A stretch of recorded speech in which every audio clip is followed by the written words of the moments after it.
Hello everyone. I'm glad to see you on my channel. The story I'm going to tell you today is pure. It is true that all the bad things that happen in life happen for a reason. It is said that we can appreciate the good things, the things when they happen to us. I hope you enjoy this story. I wish you a pleasant viewing experience. In the ward of the maternity hospital, young mom Marion was recovering from surgery. A few days ago, she had given birth to triplets. The operation was planned, a little bit before the due date. Doctors decided not to risk it, as the woman had contractions, and for natural childbirth she had direct contraindications. The babies were still under the doctor's care. All three were girls. Marion tried to lactate, but her breasts hurt. It was getting tight. The nurse actively helped, taught her how to use a vacuum breast pump, and reassured her, "Don't panic. This agony won't last long. It's just that you are still on antibiotics today. It's better to pump. I think tomorrow the doctor will allow you to breastfeed. And your triplets will quickly develop your breasts, and everything will be fine. You just have to be patient." She tried, writhing in pain and asking questions. "Will I get my babies tomorrow, or can I see them today? They were so hard for me. You won't believe it. I slept for a few hours before the birth, and only on my right side. I could hardly walk at all. I couldn't see my way around my huge belly. And what kind of football matches they were organizing inside me. My husband kept laughing that my stomach was going round and round, but I didn't have time to laugh. It's easy now. And how I was afraid of childbirth, I can't tell you. My sister died after the operation when I was still a baby, and I was terrified of having a cesarean. I thought I was going to die like her. It's a good thing everything went well. I can't believe it. I'm just afraid of how I'm going to cope with three at once. It's like a panic." The nurse smiled. "Yeah, it's hard. It's never easy. This is the fourth case in our maternity hospital in my entire practice. But you are married, so your husband will help you. I'm sure there are grandmothers. So get the whole family involved. It just seems like you can't handle it. And when the girls grow up, on the contrary, it will be easier. The three of them will have fun. They'll develop faster than their peers. And by the way, we're allowed to stay with the woman in labor. So have a happy daddy come to you tomorrow." Marion looked sad. "Yes, you see, he's on a long overseas trip. He has an important contract. He's been waiting so long for it, but he calls me all the time. And I have a very complicated relationship with my mother-in-law. It's long to explain. But I hope that, when she hugs her granddaughter, she'll soften up. And my mom's dead. So it's a little sad that no one's coming. But nothing. Tomorrow I'll start feeding the babies, and the mood will lift. Yes, it's a difficult situation you're in. Then I'll ask Oscar tomorrow. He'll be on shift. He'll help you with the kids. This guy is amazing. Even though he's an orderly, he'd make a great doctor. And he's a wonderful person. You're going to need some help at first, especially since they're moving the kids to your room tomorrow. And you can't do any heavy lifting for a while so the stitches don't come apart. Well, I think we've done it. I'm going to run. Don't be sad." Marion sighed. The most important thing is that the babies are healthy. Thinking of them and herself, and while she had the chance, Marion didn't think about going to bed. She kept dialing her husband's number. She wanted him so much to be near her, to embrace her, to see the children. Cattle took the call and grumbled unhappily. "I'm in a meeting, very busy, if it's nothing urgent. I'll call you later." Marion was even offended by such aloofness and coldness. He said it as if the birth of babies, such a small thing, a common thing. He didn't even ask about the babies or her health, as if he didn't care. And her mother-in-law didn't come to see her. It was good that Marion had prepared everything necessary for the maternity hospital in advance, and there was a small amount of money in her purse. She wanted something tasty, not just hospital food. The woman could barely make it to the bed, as her stomach was pulling hard. Marion looked out and saw a man wearing a funny red hat and wide, short cotton plaid trousers. He was jumping up and waving at someone, sending air kisses and shouting like a madman. "Willis, I'm coming tomorrow. I love you. My mom's making dumplings with cottage cheese like you like. Thank you for my son." A burly woman leaned out of the window, showed her husband her fist, and waved her hands. "Bill, why are you yelling at the whole world? I'm having my third child, and you're still jumping around like a boy. Go on, you wretch, and take care of Jessica. Make sure they eat well, don't feed them quick noodles, and put on a scarf, you'll catch a cold." Marion even cried. It was so touching. Simple words, but so much care for each other between the spouses. It was as if they had forgotten everything, and it was so bitter and hurtful. The woman fell on the pillows, wanted to take a nap, but sad thoughts did not give her peace. Happy memories of the past and anxiety, fear for her future. Everything was mixed up. I was born and raised in the most ordinary family. My dad was a chauffeur, my mom was a postman. We lived poorly, money was always in short supply. I loved my dad very much, I couldn't get enough of him. I was always waiting for him at the window after work. He was very kind, called me a gnome and rocked me on his lap. But he and my mom didn't get along. Quarrels were a frequent occurrence. Mom reproached my father for not earning enough. Daughter cried when parents fought, and often heard the frightening and incomprehensible word divorce. Her mother also kept shouting that her father was being taken away by some mistress. It seemed to little Marion that it was some evil bird of prey that wanted to take Daddy away. But she believed that Daddy would never leave her. But one day, that's exactly what happened. Daddy left quietly, literally in the early morning, to the door with the huge suitcase. But Marion heard him, jumped out of bed and ran after him barefoot, clinging to his trouser leg and begging. "Daddy, don't leave me, don't go away. I love you, stay. Take me with you." But he only lifted her in his arms, hugged her tightly, wiped away her tears in farewell, and replied, "I can't, my favorite gnome, I'm sorry. You do not cry, I will call you and visit you." But Marion would not listen to anything. She sobbed and thrashed in hysterics, until her strict mother dragged her away and shouted, "Don't grovel, daughter. Let him go to his nurse, we can live without him," and slammed the door shut without regret. And Marion had ever since harbored a mortal grudge against her father. She did not understand how it was possible to betray a child, to exchange him for another woman. Mom became very withdrawn after her father left. She was often irritated and vented her negativity on her daughter. She started giving up, getting sick. They were barely making ends meet.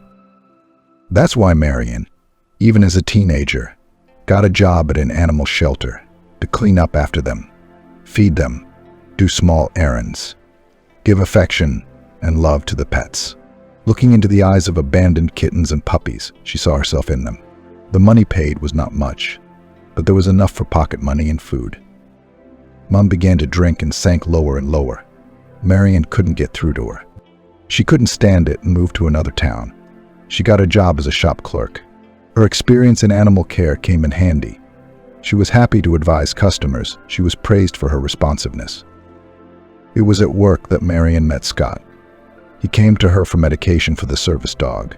The girl not only consulted him, but also volunteered to examine the pet, gave him shots. That's how they became friends. Marion liked the guy very much.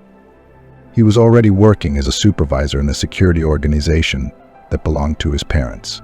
And Scott was a good-looking guy. He went to the gym, looked after himself, dressed expensively. At first, Marion was very complex. She realized that against his background, she looked like Cinderella, the same small, fragile, modestly dressed. But the groom, as if it did not notice it, gave her gorgeous bouquets, took her to concerts, piled fashionable clothes, and called her a princess. Scott really fell in love. He'd always liked petite girls.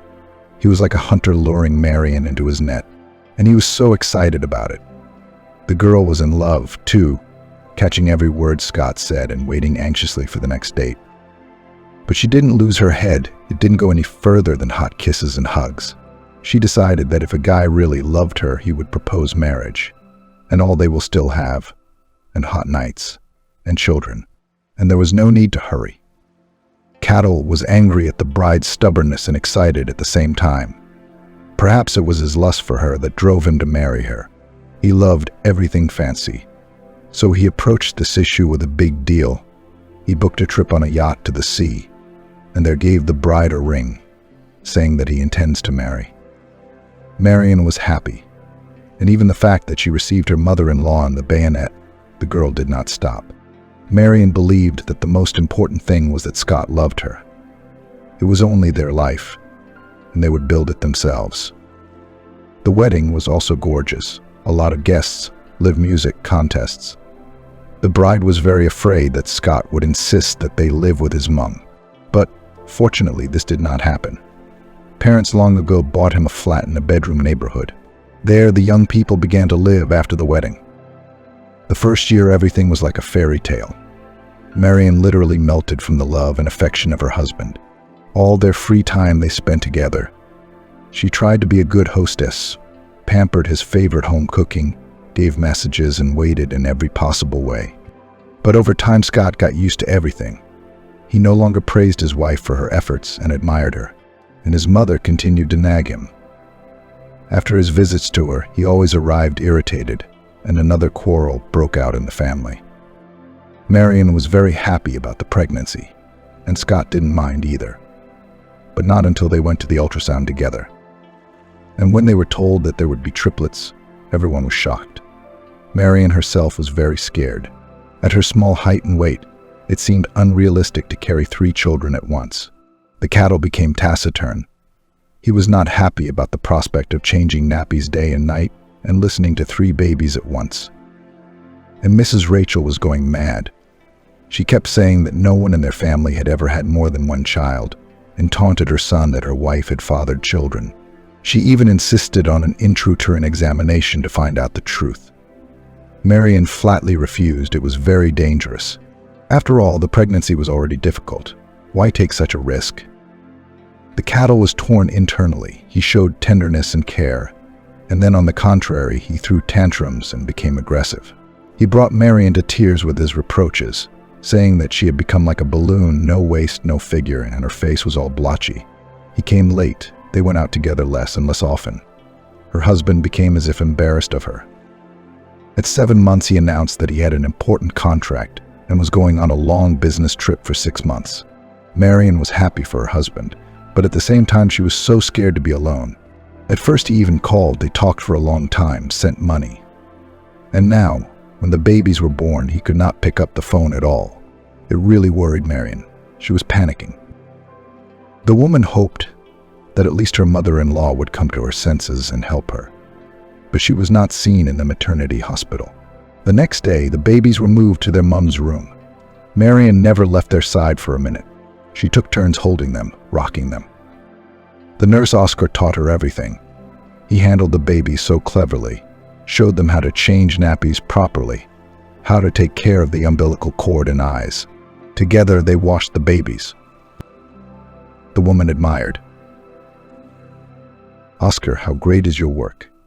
It's strange that you work as an orderly. You are a born doctor." The man replied sadly, "And I am a doctor. I worked at the ambulance. But there was such a story. I made a fatal mistake and did not save a patient once, and something broke in me. I decided to leave the substation myself while I'm working as an orderly, and then we'll see. I don't think I have the right to be responsible for patients' lives anymore. Don't worry, you'll be fine. I'll help you while you're here, and then you'll learn. What are you going to name the babies? Have you decided yet?" Marion smiled and replied, "I've decided on Angelina, Amelia, and Veronica. I just haven't consulted my husband. He's always busy, but I think you won't mind. I wish he'd come back, or at least my mother-in-law. We have to discuss everything and buy everything for the kids. We didn't do it beforehand. It's bad luck. Do you know when I'll be discharged?" Oscar replied, "Usually after the operation, you are discharged in a week, if there are no complications. But remember, you can't lift weights, so take care of yourself. You can't take 2 babies in your arms at once." It was getting close to discharge. Marion was getting more and more nervous. Her husband didn't answer her calls. How would she get home alone with the babies? Who would help her with the kids? So when the young mum saw her mother-in-law entering the room, she was very happy. Marion began to count. "Hello, Mrs. Rachel. It's so good to see you. It's Scott who's not answering his phone for some reason. And tomorrow is discharge day. I'll introduce you to my granddaughters. This is Amelia, this is Angelina, and this is Veronica. She looks the most like Scott, doesn't she? But her mother-in-law gave her an unkind look. Didn't even look at the children, and interrupted Marion abruptly. Then gave her a look that made her hair stand on end in horror. Stop pretending and put the child down. Listen to me. The cattle divorced you, and I've got the document right here. Read it. We'll never recognize children, you know that. And don't you dare take our name when you fill in the father's name. Also, Scott's not on a business trip. He's got another family, and there's no place for you there. It was clear from the start that your marriage wasn't going to last. Your things will be here tomorrow. I hope you realize that what you came to us in, you'll leave in. Marion was as if in a stupor. She kept looking at the document. It was a certificate of dissolution of marriage, and there was her signature on it. How can this be? We never thought of getting divorced before that business trip of his. It's a forgery. Mrs. Rachel laughed and remarked with a sneer, "You have to look at what you sign, and preferably read it too. I've said it all. I hope you disappear from our lives forever. Dogs, pussycats, poor people, a bunch of kids, that's your calling. That's all you're good for, so get on with them." Mrs. Rachel left, slamming the door. Marion burst into tears. The children, as if sensing her condition, began to cry all at once. She had no way of quieting them. Her mind was in a turmoil. Half an hour later, the whole hospital heard the screams of the children. The nurse came first, followed by Oscar. They saw that the woman was mad. She took turns shaking the babies, walking back and forth with them in the room and sobbing. Even through her dressing gown, you could see that it was soaked with blood. The nurse snatched the babies from her and almost forcibly put her to bed. She started scolding her. "Marion, what are you doing? You're not supposed to be lifting weights or running around, and the child is not a doll to be thrown with such force. Are you out of your mind?" The woman sobbed and screamed without remembering herself. "Yes, I am. I'm thinking of jumping out of the window or something worse. My mother-in-law has just informed me that my husband has another family and he has already divorced me, and they don't recognize children. How can I be alone with them? Should I leave them here? Since their father doesn't need them and their mother has nowhere to go, nowhere. And nothing to live on. Mom sold everything, even our shabby Khrushchevka flat, and she died. And I have no husband now. I have nothing but screaming children. How can I not go mad here?" The young mother became really hysterical. The nurse had to inject her with a sedative and whispered to Oscar, "It's bad. She's got postnatal depression from the shock. I don't want her to give up the babies. Let her sleep and I'll go and get the doctor. She's in a really bad place. I don't know. Maybe we should call a crisis center. There are some centers where they take women in to live temporarily." What a bastard of a man. That's what I'm talking about. His wife bore and gave birth to his triplets, and he ran away to another woman. A decision instantly ripened in Oscar's mind. He grabbed the nurse's arm. "Don't go anywhere, please. I'll take the patient back to my place. I won't let her do anything stupid or they'll make a fuss. That poor woman would be in a lot of trouble." Gloria looked admiringly at the orderly. "Oscar, are you serious now? You're a hero. Well done. No one from our ward would dare to do such a thing. Okay, she'll wake up and we'll see what's going on. Maybe it's just her first reaction." Marion slept for a short time and returned to the terrible reality. Her head felt heavy and tears came to her eyes again. She couldn't believe that she had been so meanly abandoned by her nearest and dearest, and she was scared what to do next. The children whimpered. Marion began to feed them. Amelia was trying so hard, sucking so hard, smacking her breast funny, and immediately all bad thoughts were dispelled. Such a wave of tenderness came over the woman, and she realized that she could not leave her children. She could not live without them. She would not act like her father. The girls ate enough and fell asleep again, smiling. Oscar came quietly into the room and saw that Mummy had recovered a little. He sat down on a chair and made up his mind. "Marion, listen to me and don't interrupt me. I've made up my mind, and I've even spoken to Mummy on the phone. I'll take you and the children to my place tomorrow. You'll live with me. And that's out of the question. We're post-op, and you're not going to be able to do anything without help. Don't get the wrong idea. I'm just helping you out as a human being. I was on the verge not so long ago. I didn't want to live. I barely got out of depression. So I understand how you feel. Don't refuse, or I'll take offense, I promise. It's the only way out of your dead-end situation. We'll get through this together. I'll help you. I see you're a normal, decent woman. You've had some bad luck with your husband, but you mustn't despair, and you mustn't be nervous, or you'll lose your milk. So good night. Rest until tomorrow. Everything will be all right, you'll see. Marion cried again, but now with surprise and gratitude. Thank you, Oscar. You are simply my savior, but I'm so embarrassed falling on your head. I'll be in the way. Babies cry at night. The man smiled. I live with my mom, and she's the kindest person I know. She won't mind. Don't be shy with us at all. Also, let's use the first name, it's kind of funny. Rest while the kids are asleep. Seize the moment. I won't let you do anything stupid. Things will work out, you just have to wait. Scott was lying on the seaside sipping a cocktail. His lover Jeanette, a diplomat's daughter and socialite, was dozing next to him. So far, their stormy affair was secret, but Jeanette was getting more and more cranky and demanded a divorce. Then came a call from her mother. Hello, my son. Do you know what your wife has done? She signed the divorce document and said she doesn't want to live with you anymore. She also said the kids have nothing to do with you. I saw them. They're not our breed. What an ingrate. We took her into a decent family without a penny, and she turned her nose up at us. Cattle was even relieved.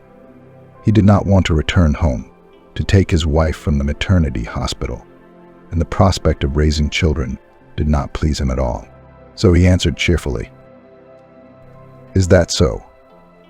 Well and good. That's one less thing to worry about. Now I can meet Jeanette officially without any secrets. She's a tigress, a goddess. Thank you, Mom, for the good news. You were right as always. Marion and I were a mistake. It's only now that I realize I didn't love her at all. It was more of an obsession. Mrs. Rachel exulted. Her plan had worked. She was finally rid of Marion and legally. The naive fool had signed the divorce papers a month ago without looking, thinking she was signing a power of attorney. But the son was not against it at all. He has long weighed these relations. And the unexpected pregnancy had only pushed her son towards this decision. Mrs. Rachel had decided long ago, when her son first brought the saleswoman home, that she would do anything to keep them apart.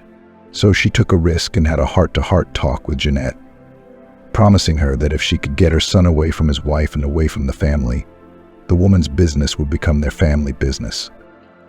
Mrs. Rachel had calculated everything, knew that Jeanette had long liked her son. She had been a member of the family since high school, from a decent family, a perfect candidate for the role of daughter-in-law. Jeanette did not have a permanent suitor at that time. She was frankly bored and took this strange proposal as a challenge and an interesting game.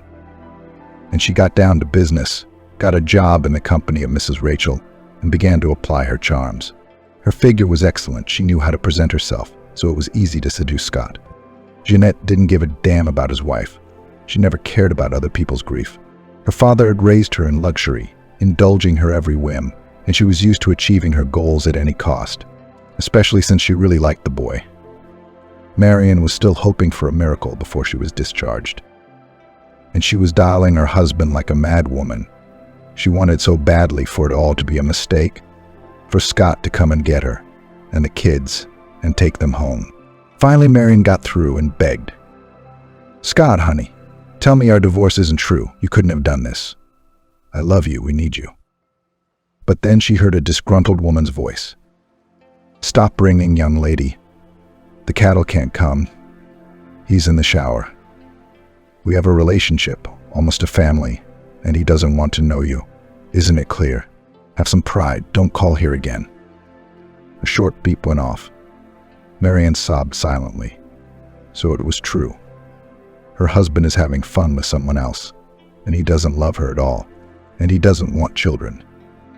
Then Marion looked at her little ones, and such anger took her. The woman clenched her fists and muttered, "Do you think you broke me? Trampled me? Mixed me with mud? You think I'll give up? No, I'll fight. I'll survive for my girls. And you'll be sorry, you bastard." Oscar took Marion home from the hospital and introduced her to his mum. "Mummy, meet Marion and her beautiful babies. Angelina, Amelia, and Veronica. I've invited them to come and stay with us. You won't mind, will you? You see, Marion's just out of surgery. And as it happens, she's homeless. It's a difficult situation." Marion squirmed inwardly and said hello timidly. She had already imagined what a scandal it would be. Who would like to have small children and a strange woman in the house? But to her surprise, Oscar's mum only smiled welcomingly. "My name is Mrs. Samantha. I understand and trust my son. As long as he chooses to do so, I don't mind. Don't be shy, Marion, come in. Oscar has prepared everything in the bedroom. Make yourself at home. You don't worry about the children, they won't bother me. I'll help you in any way I can." Tears came to the woman's eyes and she began to thank him. "Thank you very much for sheltering me. I will try to settle down and move out as soon as possible. But now you are just saving me." "I'll never forget this," Marion said, and walked into the bedroom and gasped. There was a cot, a pram, and on the bedside table, nappies and baby stuff. "Oscar, wow. When did you have time to buy all this stuff? You must have spent a lot of money. I'm so grateful to you." The man reassured her, but he was very pleased with the warm words. "Don't worry, not at all. I called all my friends and acquaintances, so the whole world came together. It was the hardest thing to find a pram. I could hardly find a two-seater one. We will have to walk together, 2 in the pram, the 3rd in my arms, otherwise there is no way. And the cot I myself have already finalized and expanded. I think all 3 girls will fit. There are a lot of toys and rattles in the bags. In general, I have collected dowry for your beauties. We'll be fine." At first, Marion was very shy. She tried to walk quietly, worried that the children did not scream and did not bother the owners. And she was very grateful to Mrs. Samantha and Oscar for their help with the babies. She would never have been able to cope with 3 on her own. In the family, everything worked out according to their own system. Everyone had their own job in turn, one washed, one held, one carried to the cot.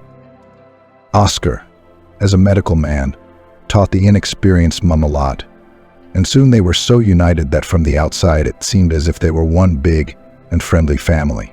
Mrs. Samantha adored the babies, singing beautiful lullabies to them, knitting, coddling, and saying, "Sleep, little one, sleep, little flower, sleep, beloved angel." And one day she dared to ask her son, "Confess, Oscar, are the girls yours? Did you have an affair with Marion? I knew right away that she was not a stranger to us. Such a good woman." The man sighed. "No, Mammy, the babies are not mine by blood, but I love them with all my heart. And Marion too, but that's a big secret." Mummy nodded understandingly, crossed herself and smiled blissfully. She saw how her son had been transformed by Marion's arrival, how important she was to him, and wished him nothing but happiness. Cattle returned from his trip fresh, tanned and in high spirits. There was an important business meeting at work with Mr. Adrian, an investor. A lot depended on it, and the man prepared thoroughly, even rehearsed his speech. But everything did not go as planned. Mr. Adrian began congratulating Scott almost immediately after the greeting. "Congratulations. You and your wife have had triplets, haven't you? Children are wonderful. It's so uplifting and inspires you to new achievements and feats. I raised 2 myself. I realize how hard it will be for you at first, but believe me, it won't last long. My boys seem to have grown up quickly and fled their parents' nest. Your little girls will be beautiful before you know it. You know what? I'm inviting you and your wife and kids to my country mansion. I'd love to see the babies. I have to tell you, I love to take care of kids. They're in an informal, pleasant atmosphere. We will talk about business." The cattle had nowhere to go, so he agreed. "That's a great idea. Of course we will come. Thanks for the congratulations. See you later." But he grabbed his head and, as usual, called his mother and told her everything in colors. "It's over, Mum. The deal's off. What to do? Even if I find out where Marion lives now, I'm sure she won't want to go home with me to the investor and pretend to be a happy family. I know her temper. Mrs. Rachel hesitated for a moment. Yes, you're right, that silly girl will only mess things up. But we'll do the tricky part. You're the father of the kids anyway, so scare her that you'll take them away for a day, because you have the right, and tell the investor about your wife that she's ill, that she couldn't come to visit. I'll hire a nanny from the agency to help you with the kids. That's it. And then when Mr. Adrian's deal goes through, you give the kids back. No more problems. What a great idea you've got. I'll do it, Scott agreed. He made inquiries at the maternity hospital and found out that the ex-wife had been taken in by an orderly out of pity. He got the address too. The nurses gave it willingly, thinking that the children's father had come to his senses and was looking for them to reconcile. Knocking on the flat door, Scott was so confident he could get his ex-wife to give up the kids that he even smiled cheekily. But things didn't go according to plan. Marion, just seeing him, screamed, "Get out," and slammed the door in his face. The man was stunned, but he wasn't about to give up. He pounded on the door and waited. And then a stocky guy came to the door and said sharply, "What do you want? Marion won't talk to you. Go away. You're divorced. You gave up the children yourself, so there's nothing more to do with you." Cattle was furious. He wasn't used to being rejected. And then some arrogant man started to reprimand him. The man said, "Who are you to meddle with my wife and me? I'm the father of the children and I have a right to see them. Okay? Get Marion, I need to talk to her." Marion came to the door and in a broken voice began to speak. "What kind of father are you? While I was having my children, you were having fun with your mistress. Your mom said you even bought her a house. According to the documents, you're not a father. There's a dash in this box. Your mother warned me strictly not to take your surname. Go away. Why do you need children all of a sudden? Don't tell me you have a guilty conscience. I won't believe it." Cattle took a chance and told the truth. "All right, I'll tell it like it is. A man I need for work invited me and the kids to visit. Without them, I don't think he'll sign the deal. Give me the girls for tonight. I'll return them later and give you the money." The woman was dumbfounded and shouted, "Are you out of your mind? Are the kids dolls in your opinion or things to borrow for the evening? No, you creep. I'll never do such a thing. You took a mistress instead of me. She's your family now. Get out of here at once and forget all about it." From the bedroom came the crying of the girls. Marion ran to them, and Oscar roughly threw his guest down the stairs. "You wretch. Don't come here or I'll hit you harder. I'll never hurt Marion. You know it." Cattle was seething with rage. He hated this protective nurse, and he was determined to get even with him. Without him, Marion would be forced to agree and give up the children like a sweetheart. Oscar began to worry about Marion and the babies, and at the family council it was decided that now the woman will not go anywhere alone or with children without Oscar. Just in case, the man admonished her. "We need to have proof that your ex is trying to take the girls away. I wish we could record his threats." He regretted thinking of it too late. "I can feel in my heart that he's up to no good and won't just let it go." Marion cried. "What an awful family these husband and mother are. And after the divorce there is no peace. Mrs. Samantha, Oscar, I'm sorry to drag you into all this. I'm nothing but trouble." The older woman said, "What a lot of people, they have black souls. To speculate on children. Don't talk, Marion, it's not your fault. And you are no longer a stranger to us. I'm sure my Oscar will be able to protect you."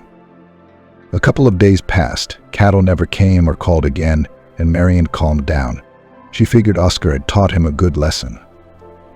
That day he was coming home late at night when 3 men from the back alley jumped him. They beat him and shouted at him to mind his own business and stay out of Scott's way. At first Oscar was very confused. He was knocked down, but the boy was not timid, took control of himself, so gave the trio a fight back and ran home. Marion aghast, rubbing green oil on his abrasions and wailing, "Lord, what on earth is going on? The bastard has sent thugs, decided to get even. Oscar, let's go to the police, please." I'm afraid for you." But the man shook his head negatively. "Oh, it's no use. What are we going to tell them? There's no proof. No one will believe it. It's all right. I taught them a lesson. They won't risk harassing us again." But in the early hours of the morning, something terrible happened. The police came to Oscar's flat. "Citizen Howard, you're being held on suspicion of the murder of Citizen Parker, with whom you had a fight in the courtyard yesterday." The cameras recorded the whole thing. Parker died during the night without regaining consciousness in intensive care. Mrs. Samantha nearly fainted. Marion sobbed, trying to protect her friend. "That's not what happened. It was my ex Scott who sent the thugs to eliminate Oscar. I can testify, and Oscar was defending himself. He couldn't have killed anyone, I'm sure of it. Oscar, why don't you say something? You didn't kill anyone. Tell them." But the man only mumbled. "It can't be. Did I misjudge the force of the blow? But there were 3 of them attacking. I fought back." Oscar was prosecuted. Marion blamed herself for everything, nervous and crying. Mrs. Samantha was also worried. Her blood pressure was skyrocketing and her heart was aching. All the time the women didn't know how to help him and didn't know what to do next. And then Scott showed up again. He brazenly offered. "Did you get it? Did you get something? Your boyfriend's in jail now and he's looking at a good sentence, but I can fix it. I've got enough money. Just give me the kids for 24 hours. I don't be stupid. This deal is very important to me, don't you realize? Otherwise I'll make your life a hell." On the one hand, the woman really wanted to help Oscar. After all, he had suffered because of her. But on the other hand, could she risk her own children and give them to a man who didn't care about them at all? And she didn't. Scott yelled, "You fool, you'll regret it. I'm not saying goodbye. Get ready for more trouble." Marion was on the verge. Nervous milk was almost gone. The girls, too, were not eating and sleeping well. "All the trouble is on your head because of me. I have to help Oscar," Marion said. "Today is the funeral of that raider," the investigator said. "I'm going to the cemetery to see if I can talk to his family. Maybe there's something we can do to straighten things out. I can't do nothing. Stay with the girls, I've just fed them and I'll be home in an hour. What if I find out something?" Mrs. Samantha could not dissuade her, though the woman's heart was so troubled. She felt sorry for her son and for Marion all at once. She sang lullabies. The babies were so pretty, lips, fluffy hair, fists under their cheeks. The old woman sang a lullaby and prayed that everything would work out. Marion went to the cemetery. There was no one near the raider's grave anymore, except for 2 suspicious criminals. The woman instinctively hid behind a lilac bush, switched on the recorder, and listened to their conversation. One was angry and reprimanding the other. "What fools we are, Ben. We killed Kisley for money. Worse than animals. I still feel bad about it." The other only snapped at him. "Look at you, talking like that." He signed up for the job himself. He said, "Where are we going to earn so much money at once?" But Kisley was on drugs anyway. He wouldn't have lasted long. We had to make sure that the orderly stayed here for a long time. Enough of this nonsense. Let's go and have a beer. I'm sick of it myself. The woman's heart was pounding frantically. Now she understood everything. It was Scott who had set it all up, and the poor guy had been killed by his accomplices. Now she had irrefutable proof in her pocket. The woman waited for the bandits to leave and ran home faster than the wind. She couldn't wait to tell Mrs. Samantha and give the police the tape recorder. But the door to the flat was open. Marion felt cold inside. She realized someone else was there. Fear for the children and Mrs. Samantha gave her strength, and she rushed into the flat. The picture was frightening. The landlady was lying on the floor, gasping and wheezing. Her face twisted in pain, and Scott was trying to pick up the babies and steal them away.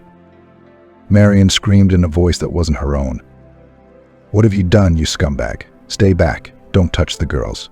I'll tell the police everything." She started screaming so loud, I think the whole neighborhood heard her. Cattle was very frightened, left the girls, pushed Marion away, and ran out of the flat. He was shaking like a fever. He berated himself with his last words. "What have I done, you cretin?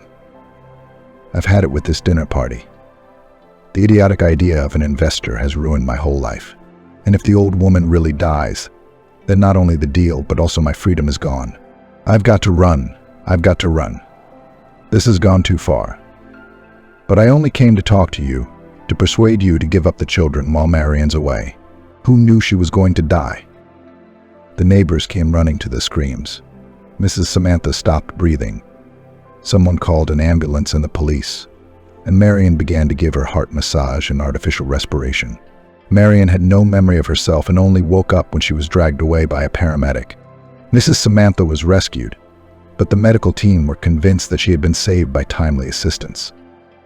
The woman was taken to hospital, and an exhausted Marion held out the recorder to the policeman with the words, "Please give it to Investigating Officer Collins in person. This is proof that Oscar didn't kill anyone. He's innocent. I'll go to him tomorrow and tell him everything." When all had gone, Marion gave vent to tears. She hugged and kissed her girls and realized how much she loved them more than life and would never give them up for anything. All night she hardly slept. The babies were fussy. Then she cooked food for Mrs. Samantha, and in the morning she collected the children and went with them to the hospital to check on her. Thank God the crisis had passed and the old woman was getting better. She saw Marion with the little ones and began to thank her heartily. "Thank you, my dear. The doctor told me that I owe my life to you. I can't wait to be discharged. How did you manage to get here alone with Amelia, Angelina, and Veronica? It's just all come at once. I'm worried about Oscar. What if he really did kill that bastard? Not on purpose, of course, but in a fight. Anything happens. If he goes to jail, I'm sure my heart will stop forever. How much grief has your ex-husband caused us all? And he gets away with it. Will evil go unpunished?" Marion waved her hands and began to recount with fervor all the events of yesterday, and then added, "I gave the tape to the policeman, and now I'm going to go to the investigating officer and tell him all about it again. I think Oscar will definitely be released now, and hopefully Collins will get to the truth and Scott will be in trouble, and you get well. It's really hard for me to deal with the kids without you. I'm just a load off your mind. You and your son were living quietly, peacefully, and now there's nothing but trouble. What's the matter, girl? Don't be silly." Mrs. Samantha pulled the woman close to her and began to speak. "Yes, at first it was hard for me to get used to the noise in the flat. I was looking at you too, it's true. But you know, my son also had some tough times before he met you. After a patient died, he was dragged through a lot of tests. And even though it was recognized that he was not guilty of death, my son still can't forgive himself. He left the substation himself. He was so depressed. He got a job as an orderly, but it wasn't right. He has a vocation, a talent. He's a doctor from God. And Oscar's personal life is complicated. He can't have children. That's why he and his first wife split up. It's also his pain, which he couldn't reconcile. And when you came to us, it was as if my son came to life. His life made sense. He stopped being sad and silent and started laughing again. So it's you I'm grateful to, Marion. I even thought you were having an affair and that Oscar's babies were yours. But then again, miracles do happen, even though he denies it. Though I can see that my boy loves you sincerely. And the babies too. It's very important for him to take care of children. It's something he's wanted to do for a long time. So I'll be very happy if you have a family with him. I love your girls already. They're sniffing their noses in my arms, and my soul is warmer. They embraced like family, and Marion went to the investigator. He listened to this mother of many children and marveled at the steadfastness of her character. Between conversations, she took the children in turn, fixed their hats, gave them a dummy, and looked at them with tenderness. It was obvious that she was not lying. She looked exhausted herself, circles under her eyes. Her hair was disheveled. Her blouse was wrinkled. And how could she look after herself when she had to watch the kids all day long? You should get a medal for that. And the investigator thought what a bastard her husband was. It's unheard of for him to kick his wife and 3 of his own kids out into the middle of nowhere. And this guy, the suspect, it turns out, saved her, sheltered her, trying to protect her as best he could. How different people can be. Someone's heart is a stone, and the other is able to help someone else for nothing. The investigator was determined to help Marion and bring Scott to light. He hated injustice in general, even more than those greedy businessmen who think that they are allowed everything in the world and do not put ordinary people in anything. So he started looking for evidence. Once again, he called the other two participants of the fight for questioning for clarification, and then he brought them in properly, let them listen to the tape, and they confessed to everything, that it was a certain businessman gave them a lot of money for the order, first to beat up the orderly, and then to get rid of the accomplice. Oscar was finally released, but Scott was handcuffed right at the airport. At the confrontation, Marion screamed hatefully in his face. "You bastard! First you disown your own children. I barely survived this betrayal. If it hadn't been for Oscar, who took me and the kids in, I don't know what would have happened to me now. But tell me, why did you give us that hell afterwards? Why did you want to steal the kids? You didn't need them. You'd do a crime to make a deal, wouldn't you? It's inhuman. Tell me, Scott, when did you become such a monster?" The man sat with his head down. Marion spoke as if she were slapping his cheeks. She was right about everything, but Scott tried to wriggle out of it. "I didn't mean for things to turn out this way at all. But it's your fault. You're the one who drove me to this state. I thought I loved you when I got married, honestly. It was later on, that I got fed up. But you're too simple, too cheap, too uninteresting. We're too different, you know. I need a woman who's a fire, a hurricane, who knows her own worth. I'm a hunter by nature. I'm just bored with life and family. But I wasn't even thinking of divorcing you. I just started going out on the side. I met Jeanette, and she was just what I needed. She had a way with me that kept me on my toes. I was afraid of losing her. Even bought her a house on the seaside in secret from you. And when you got pregnant, I didn't care. But the news of the triplets just killed me. I wasn't ready for that. And you looked a little pale. And Jeanette looked even prettier against you. Anyway, I was a mess and I didn't know how to leave you and stay clean. But my mom worked it out perfectly. She's a master of clever schemes. She prepared the divorce papers in advance, and you stupidly signed it without reading it, thinking it was a simple power of attorney. And then I just ran away to my mistress at sea. I got cold feet. I didn't know how to tell you that I'd fallen out of love, that I didn't want to raise children. So when my mother called me and said that you agreed to divorce and children on me did not write, I even rejoiced. I know it's terrible. I never would have bothered you if it wasn't for Mr. Adrian. This deal was super important to me. What was I supposed to tell him? That I'd left my wife and kids and was living with a mistress and enjoying life. He wouldn't give me a hand after that. Clean and moralistic. I came to you in good faith, Marion. I asked you to give me the children for one night, but you wouldn't listen to me, and you wouldn't listen to me. And your orderly fought with me. He threw me down the stairs, me, a well-known businessman in town. I was furious. I just hated you and him so much that I decided to get even. But even then I wasn't planning anything criminal. I swear I just told him to teach Oscar a lesson so he'd know his place. But it didn't work out that way. Your fiancé turned out to be a good guy and fought off his own assailants. It was only then that I decided to set him up and put him in jail. But you, Marion, you drove me away even then. That was the last straw. I was angry. I mean, what would have happened to your kids in one night? Nothing. But you defended them so fiercely. I couldn't even remember my own anger.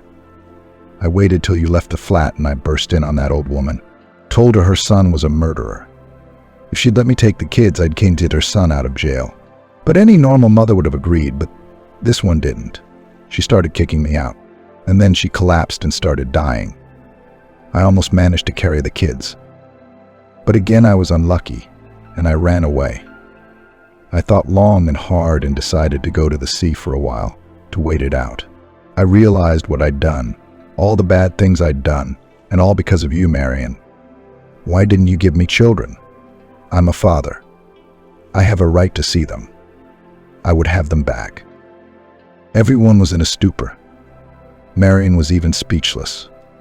Oscar, too, sat like a statue and marveled at Scott's cynicism. Only the investigator replied dryly. You're not a father, citizen. You're a murderer and a scumbag. And you'll be in prison for a very long time. And you, Marion, I truly admire you. You've overcome everything, and you haven't broken down. And we apologize, Oscar, for mistakenly thinking you were a suspect. You're actually a hero. I've been on the force for years. I've seen it all. I've picked up drug addicts, repeat offenders, thieves. But this is the first time I've ever seen a rich, spoilt mummy's boy ruin his own life for personal ambition. Marion's right. You're a monster. But prison will sober you up quickly. I assure you, your mother's money won't help you there, and you'll quickly realize what you're really worth. And I'll do my best to make sure you get the longest sentence possible. Times were tough for Scott. Jeanette, having learnt about everything, immediately left her lover. She and her influential father did not need such problems. The investor, Mr. Adrian, was outraged by the behavior of the head of the family. He broke off all relations with them and ruined them by buying their firm. Now they're going out into the world. Mrs. Rachel became an outcast for the townspeople. No one wanted to see her or even say hello. She spent all the money she had saved up on lawyers to get her son in prison, to get some leniency and minimal punishment. Mr. Adrian decided to do justice in his own way and help the mother of many children. He transferred an impressive amount of money to her account and explained it this way. I don't want you to lose faith in the decency of people. This money belongs to you and your children by right.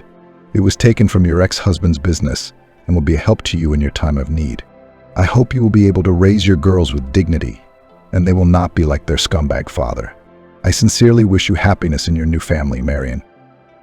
The woman could not believe it, sincerely thanked this noble man. Now all her troubles were behind her, and everything in her life was better. She and Oscar were married. He immediately, without thought or hesitation, gave the children his surname. The Howards sold the flat, added the money from a generous investor, and bought a spacious house in the country. Now there was enough room for everyone. They also finally bought everything they needed. A comfortable pram for triplets, cradles, many beautiful baby things. And Marion and Mrs. Samantha persuaded Oscar to return to the profession and believe in himself again. He successfully passed his recertification and worked again on the ambulance, rushing to the aid of patients, saving their lives. It was indeed a vocation for a man and brought him inner satisfaction. Oscar's soul was at peace again. After all, now he had everything he dreamed of. A beloved wife, 3 wonderful daughters, and was in demand in his profession. The girls grew up, adored Daddy, reached out to him, and he thought he was the happiest man in the world. Mrs. Samantha still took care of her granddaughters, told them fairy tales, taught them how to moo dumplings, and sincerely loved them as relatives. Marion, too, could now finally relax, led the household, engaged with the children. There was a lot to do. They lived poorly at all, but friendly and without quarrels. The woman found another favorite occupation on a small plot of land. Oscar himself made a greenhouse, and now they always had fresh home-grown vegetables and herbs at home. They sold some to neighbors and acquaintances. Marion was so fascinated by this business that she cared for the plants with great care. She had a light hand. Everything grew perfectly. Marion often watched her favorite girls running around the yard, admired them, and thought, I did it. I made it. I didn't break down like my mom, and I didn't betray my children like my father and ex-husband. My triplets are the greatest value and incentive to live. That nurse in the maternity ward was right. It's not hard at all to be a mom of triplets. It is marvelous, especially when there are relatives and friends who love you sincerely. The years flew by. The girls have already turned 10. Oscar received his holiday money, saved up for a long time, and decided to please the whole family, to take them to the sea for a week. There was no limit to the joy. All ran, gathered, children squealed, almost missed the train. Oscar was helping Marion and the girls to get on the bus, pushing them. Come on, daughter, a leg up. Angelina, give Daddy your hand. Darling, you sit down too, Mummy. Well, now I'll help you. Oh, I think we made it. Tomorrow we'll swim and sunbathe and collect seashells. The children crowded round Oscar and looked out of the window with him while he told them something funny. Marion was also waving to someone and laughing. They did not realize that all this time they were being watched by the station loader. He was looking at the happy family without taking his eyes off them. The chubby, laughing girls, like dolls, how much they loved the father of the family, how they reach out to him. And the woman, a little sad with peace and love in her eyes. Cattle swallowed the lump in his throat, clenched his fists, and strode away. He recognized Marion at once. She hadn't changed much, still as thin as a teenager, and her eyes were the same, green, piercing. 3 daughters, they were his children.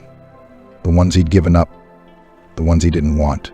It turns out that they are someone's happiness, already quite grown up and so pretty. He recognized himself in the features of little Veronica, the same snub nose, the same scattering of freckles and blonde curls. Mrs. Rachel had secured a modest sentence for her son. After prison, Scott's life went downhill. Business had to be forgotten. He couldn't get hired at any decent place. His mother died a long time ago, unable to withstand the ruin, shame, and universal condemnation. And he barely got a job as a loader at the railway station. No, he didn't drink. He just lived like a zombie, like a robot. He had no joy, no desire for anything. But now he met Marion unexpectedly, and everything in his soul was stirred up. It became so offended that he himself trampled his family and himself took away his happiness. Oscar was on the train at the same time. The whole family played bingo and laughed, and then ate sandwiches. There was absolute happiness in their hearts. And the 3 fidgety and naughty giggles became his mascot. After all, it was with their birth that everything began.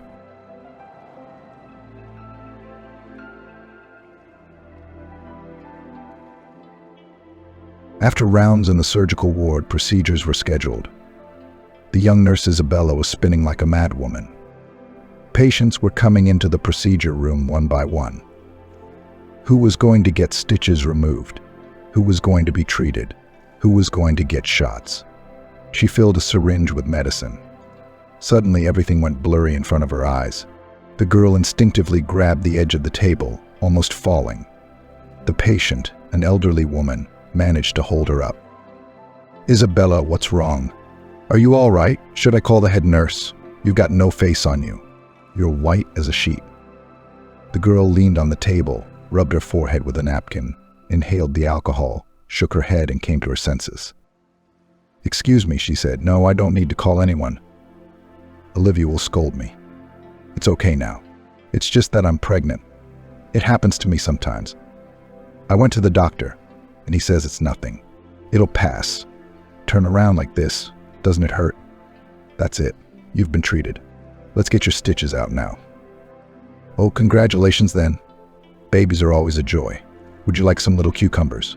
My sister-in-law brought me some yesterday, pickled in a barrel, so spicy." Isabella's mouth watered. She finished her treatment and rushed to room 5. She ate 3 cucumbers with great pleasure. "I feel better," she thanked the patient. "Cucumbers are great. Nothing tastes better. You've just saved me, and since morning I was groggy. Thank you. I'm going to get back to work." The woman laughed. "You're welcome, my dear. May God grant you an easy childbirth. You're a good girl, kind-hearted. You have a heart for the sick." Isabella was really happy lately. After all, her biggest dream had come true. She was pregnant. Before that, there were 2 miscarriages, long treatment, nerves, discord on this ground with her husband. And the mother-in-law added fuel to the fire. They said that my son chose a pacifier, cannot give birth. The critical first 3 months were over. Now Isabella believed that she would bear the baby to the end, although she was still tormented and caught up periodically strong weakness. Her legs were shaking of their own accord. If they lived with her husband separately, Isabella would probably have gone on sick leave, rested once more. But her husband all the time at work, and the prospect of spending the days away with an obnoxious mother-in-law, who only did what life taught, was just unbearable. And at work did not particularly pity those who often took sick leave. Hands were always in short supply. There was a lot to do. After the shift, Isabella went to the neighboring department for an ultrasound. She was happy. The sex is already visible. It will be a boy. Her husband dreamed of a son. There's a reason to have a celebratory dinner. Isabella ran on the way home to the store. bought a cake, various ingredients for salads, and got down to business. Good, at least mother-in-law was in the garden and did not interfere. By the time her husband arrived, the table was set. Justin was very surprised. The mother-in-law unkindly, and Isabella announced, "Everyone, please join the table. I had an ultrasound today. Honey, we're having a baby boy. There's nothing wrong with the baby, so I thought I'd celebrate." My husband blossomed. He said yes. "So it's going to be a boy. I love you so much. It's not a bad thing to have a drink to celebrate. Well, put on your masterpieces. I'll taste it. I'm starving. By the way, my dear, I forgot to tell you, I have to go on a business trip tomorrow for a couple of days. Our components are stuck. I'll have to take care of it. Get my bag ready, will you? I don't need a lot of stuff, just a couple of fresh shirts and some underwear." Isabella got upset, pressed up against her husband, pouted her lips. "Well, I don't play like that. I don't want you to go. I'll miss you. No, we'll miss you and your son." Her husband kissed her on the top of her head, stroked her tummy, pecked her on the nose. "I'll be back soon. I'm telling you, it's only a couple days. And I'll miss you too. You and Mom pick apples. We need to cut them for drying and make jam." My mother-in-law was silent before, but now she intervened and sarcastically replied, "Aha. How can you expect help from your daughter-in-law? Carries on with her pregnancy as if it is some kind of achievement. And I also gave birth, and nothing. I somehow managed to do everything, not like some people." Isabella almost cried, wanted to run to her room. She was so hurt. She wanted to have a heart-to-heart with her family, and once again, it hadn't worked out. Mother-in-law spoiled everything. But the husband gently replied to the mother, "I don't start, Mom. What's wrong with you? Again jealous or what? Stop nagging. Isabella's pregnant. You don't want to burden her. It's better to take care of her. Let's live together. I love you both, and I don't want to quarrel." The rest of the evening passed quietly. Laura went to her room and never showed her face again. But the mood was still hopelessly spoiled. Isabella was preparing her husband's things for a business trip, complaining to herself, and why only we took a loan, renovated the house. It would be better to take a separate apartment in the mortgage than to put up with these nagging all his life. The girl folded her husband's pants, checked his pockets, fumbled for some paper, pulled it out, and was stunned. It was a receipt from a jewelry store for a very impressive sum. A gold bracelet. Isabella rejoiced, so Justin decided to give me a gift, probably in honor of our long-awaited pregnancy. He's so quiet and doesn't say a word. And I wondered where he put his paycheck. He barely brings home anything. Then I should buy him something too, or it'll be embarrassing. I'll have to spend my personal savings. It's not much, of course, but enough for a chain. Isabella hid the check in her purse. The next day she saw her husband off and went to the jewelry store. There were no people. Behind the counter stood the same young woman, obligingly offering one thing or another, but the prices were simply cosmic. The woman sighed, looking for something within her means.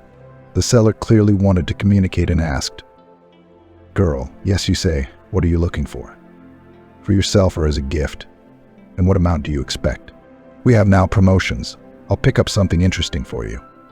Don't hesitate to ask. I will be happy to advise you." Isabella took out the check and handed it to the salesman. But here's the thing. Isabella handed the salesman the check and said, "Yesterday my husband bought a gold bracelet for me. Probably wants to make a surprise. I found the check in his pocket, so I thought I'd get him something too. I can't decide. I don't have much money. Your prices are a bit steep." The seller looked at the check and suddenly changed in her face, blinked, and then said, "I shouldn't tell you this, of course, it's none of my business. But I remember this man, only he was not alone, but with some woman, obviously older than you. Expensive clothes. She looked like a wealthy lady. Well, he put the bracelet on her arm right away. So he didn't buy it for you. Maybe it's a relative of yours. Although they were just acting like a couple in love. I apologize again." Isabella turned pale. She felt sick. She felt a sharp pull in her lower abdomen. She sighed and sank to the ground, her mind racing with only one thought. So Justin has a mistress. What about me? What about our family and the baby? Could he really do this to me? The saleswoman was thrashing around, calling an ambulance, cursing herself for her long tongue. The medics arrived quickly and immediately took the patient to the ward. She was in danger of miscarriage. Isabella sobbed. She was so afraid of losing the baby. She was choking on resentment. She called both her husband and her mother-in-law. Justin never picked up, but her mother-in-law promised to come. The attending physician, Arnold, shook his head and tried to get through to the patient.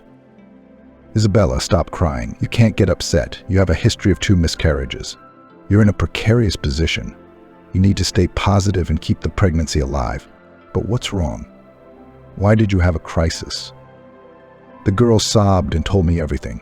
She couldn't keep it all inside. The doctor urged her on. Wait a minute, maybe it'll clear up. It seems like a misunderstanding. Things happen. All you have to think about right now is the baby. He's feeling everything too. Arnold continued. Don't you understand? You feel bad and he feels bad. My grandmother taught me how to make potions. I'll bring you a potion that's completely safe for the fetus. It'll calm you down a bit, strengthen your immune system. Now calm down, rest. I'll be back to see you again.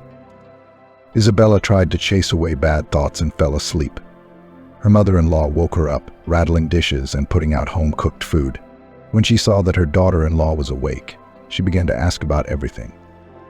What else has happened to you? Woe is me. All I have is sores. The wind blows, and you're already sick. The woman cried again. She was so hurt. Instead of sympathy, again reproaches, as if she was always guilty of something.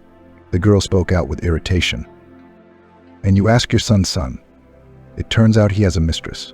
He gives her gold bracelets. And he doesn't need a wife. And he doesn't want a child either. Where is he now? Why isn't he picking up the phone? Laura was stunned. What mistress? It can't be. Are you eating that? Come on before the dumplings are not cold. And do not take bad things into your head. And I'll find out everything. I'll come back tomorrow. My son can't have done such a bad thing. It's a misunderstanding. Isabella ate a little.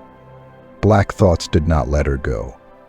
She sent her husband probably 100 messages, flooded him with questions, demanded explanations. But he never answered. That made it all the more disturbing. Laura was terrified, too.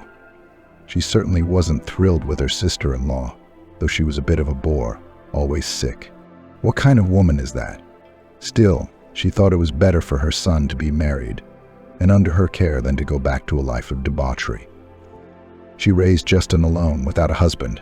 She gave birth late, as they say, for herself. Laura didn't do well with men. She was a good-looking, stately woman. She held a responsible position at the enterprise, the head of the sector. But men all shunned her, even afraid to get involved. Her character was too bossy. Therefore, when the woman was 35, she realized there was no further pull. Specially invited one acquaintance to her place. They had a brief affair.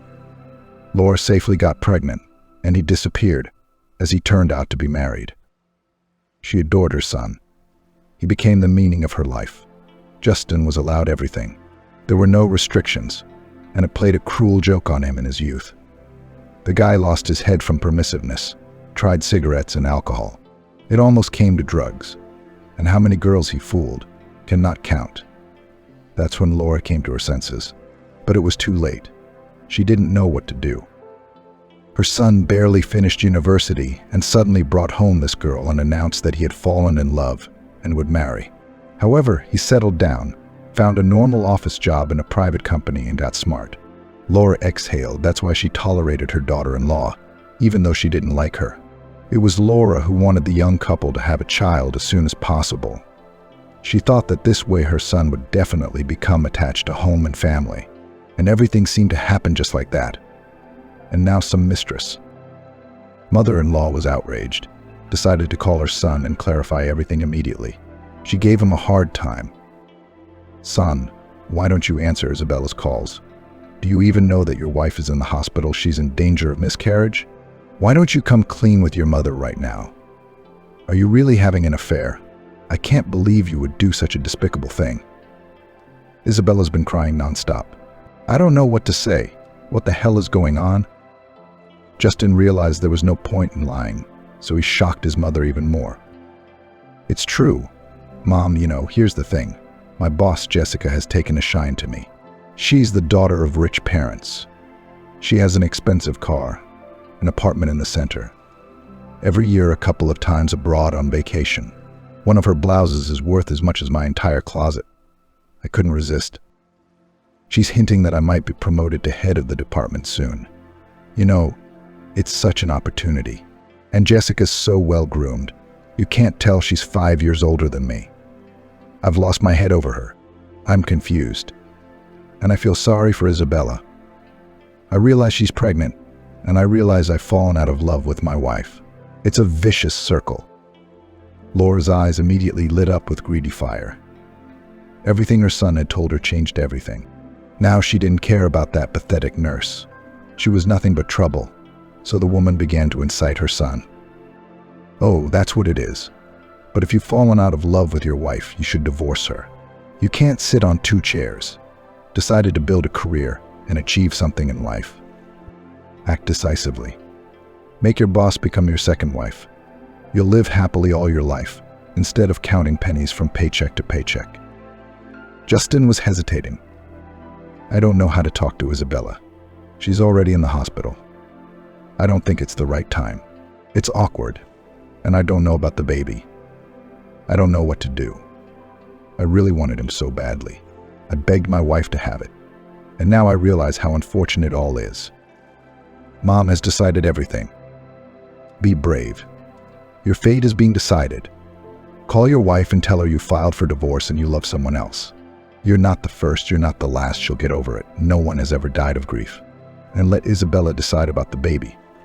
Don't worry, I'll take care of it myself. You're doing the right thing, son.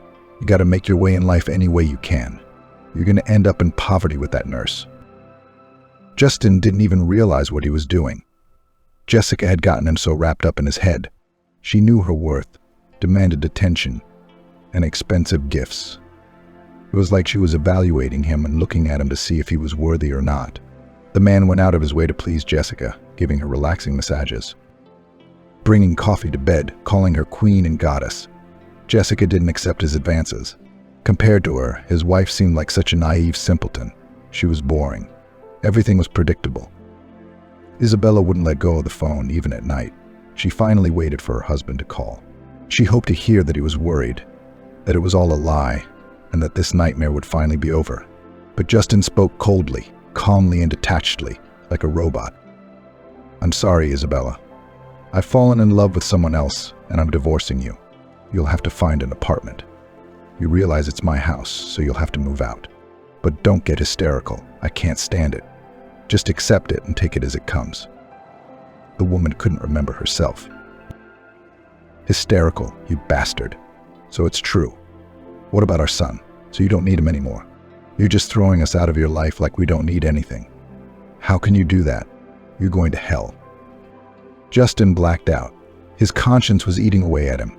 He knew what he was doing was wrong, but he'd already made up his mind that he wouldn't miss this chance to be rich and successful.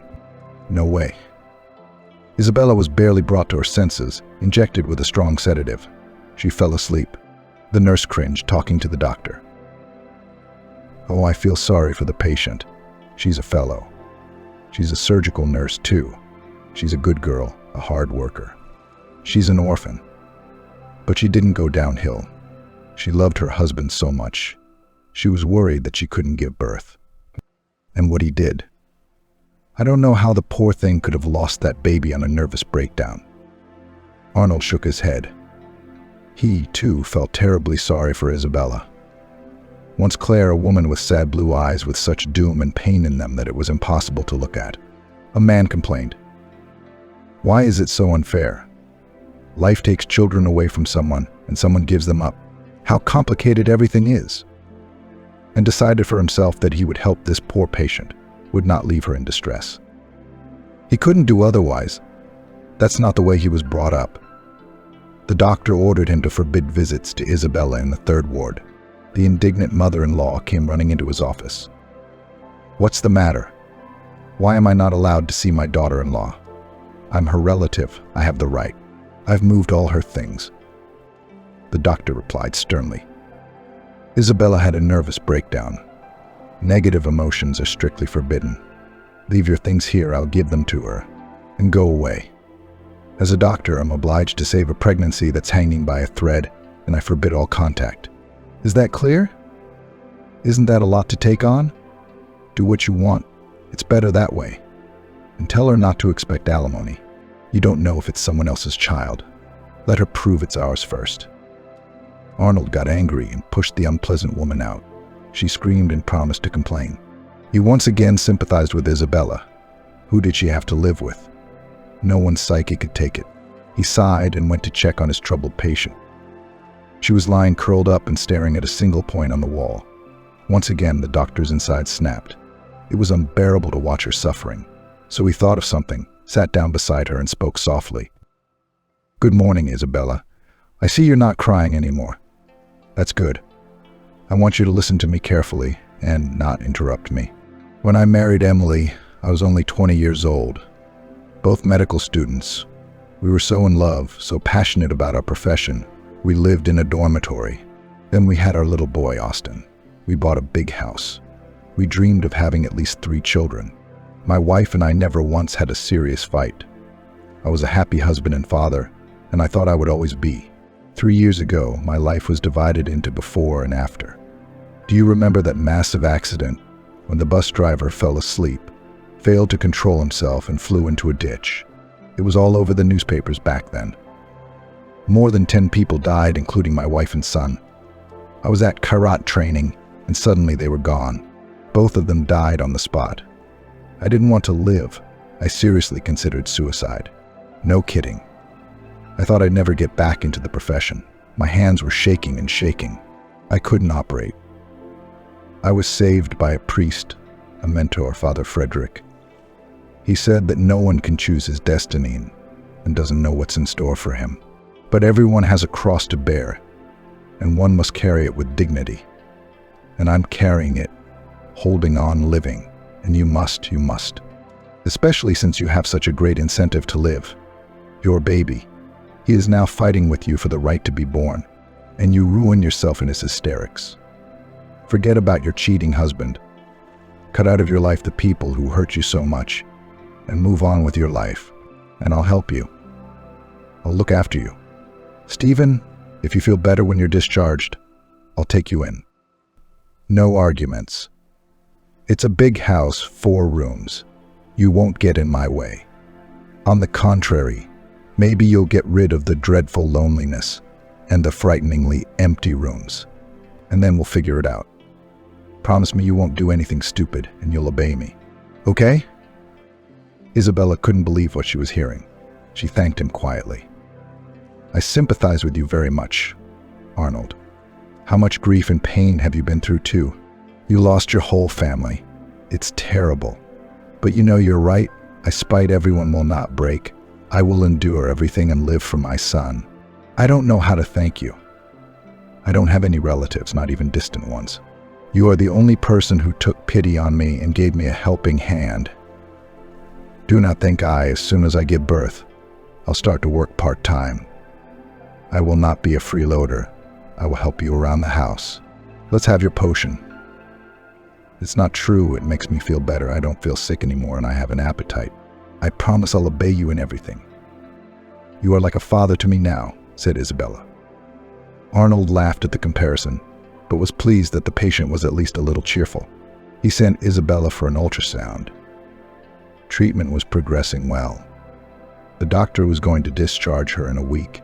In the meantime, he was going to supplement her body with vitamins and provide complete rest. Isabella began to eat well. She drank well from the heat. She stroked her belly and dreamed of what her baby would be like. She tried not to think about her husband, though it was very hard for her. One day Arnold was summoned to the office of the superintendent, who began to shout. What do you think you're doing? Colleague, some dubious goods to patients handed out. On what grounds? And in general, I was informed that you have already set your eyes on this pregnant nurse. only around her and spin around. This is unacceptable behavior for a doctor.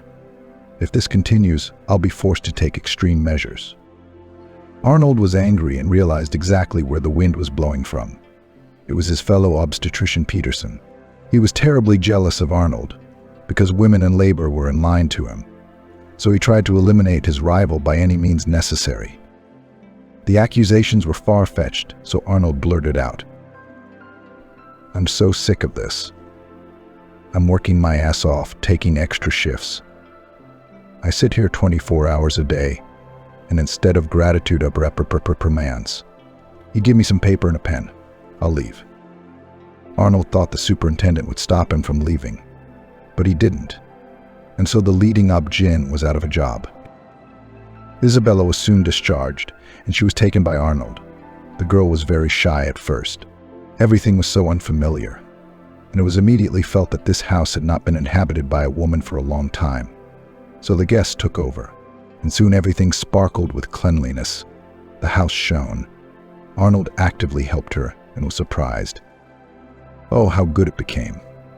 "Thank you, Isabella. You're a model hostess. One thing depresses me. Where will I find a new job? I'm a doctor and I can't do anything else. Hey, what if I tried counseling patients at home? There's a surgeon in our surgical department who does that. It doesn't take much. It's not like you're going to perform surgery, just a checkup and a consultation. Everyone in town loves and appreciates you. I think it will work out," said Isabella. Arnold was enthusiastic. He quickly completed all the necessary paperwork and opened his office. To him willingly went to patients they knew Arnold is a very good, knowledgeable specialist who was sure to give sound advice. Isabella also continued to work in the department. She was about to go on maternity leave. She and Arnold became very close. There was a strong sympathy between them, even tenderness. But the doctor was a decent man and did not overstep the boundaries of decency, although he sometimes very much wanted to press Isabella, hug, kiss. He became more and more attached to her and could not imagine how he had lived alone before, like a hermit. But there was nothing to say about her. For Isabella, this man was the closest person in the world, the most reliable. Now she realized that she had married the wrong man, that Justin did not truly love her. She was convenient. But as soon as a more promising bride appeared on the horizon, her husband, without hesitation, left her. Soon there was a court hearing on the divorce proceedings. Isabella was very nervous. She did not sit, she now and then went outside to breathe. Arnold was there, of course. How could he not be there for her at a time like this? Justin had prepared thoroughly and lied through his teeth. "Your Honor, the house my wife and I lived in belongs to me. It was purchased before we were married. My wife never put a dime into it, so I'm keeping it." Isabella resented it, tried to object. "Yes, but the loan is in my name, and we took it out to renovate the house, and we paid it off together in half. I also have the right to get some of the money back. And in general, my husband spent all his salary on his mistress. He brought home pennies. We lived on my money.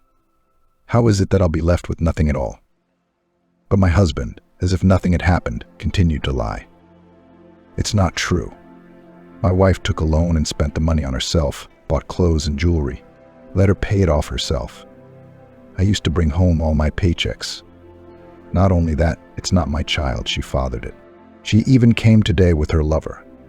It's a disgrace." Things were heating up. Isabella felt sick again.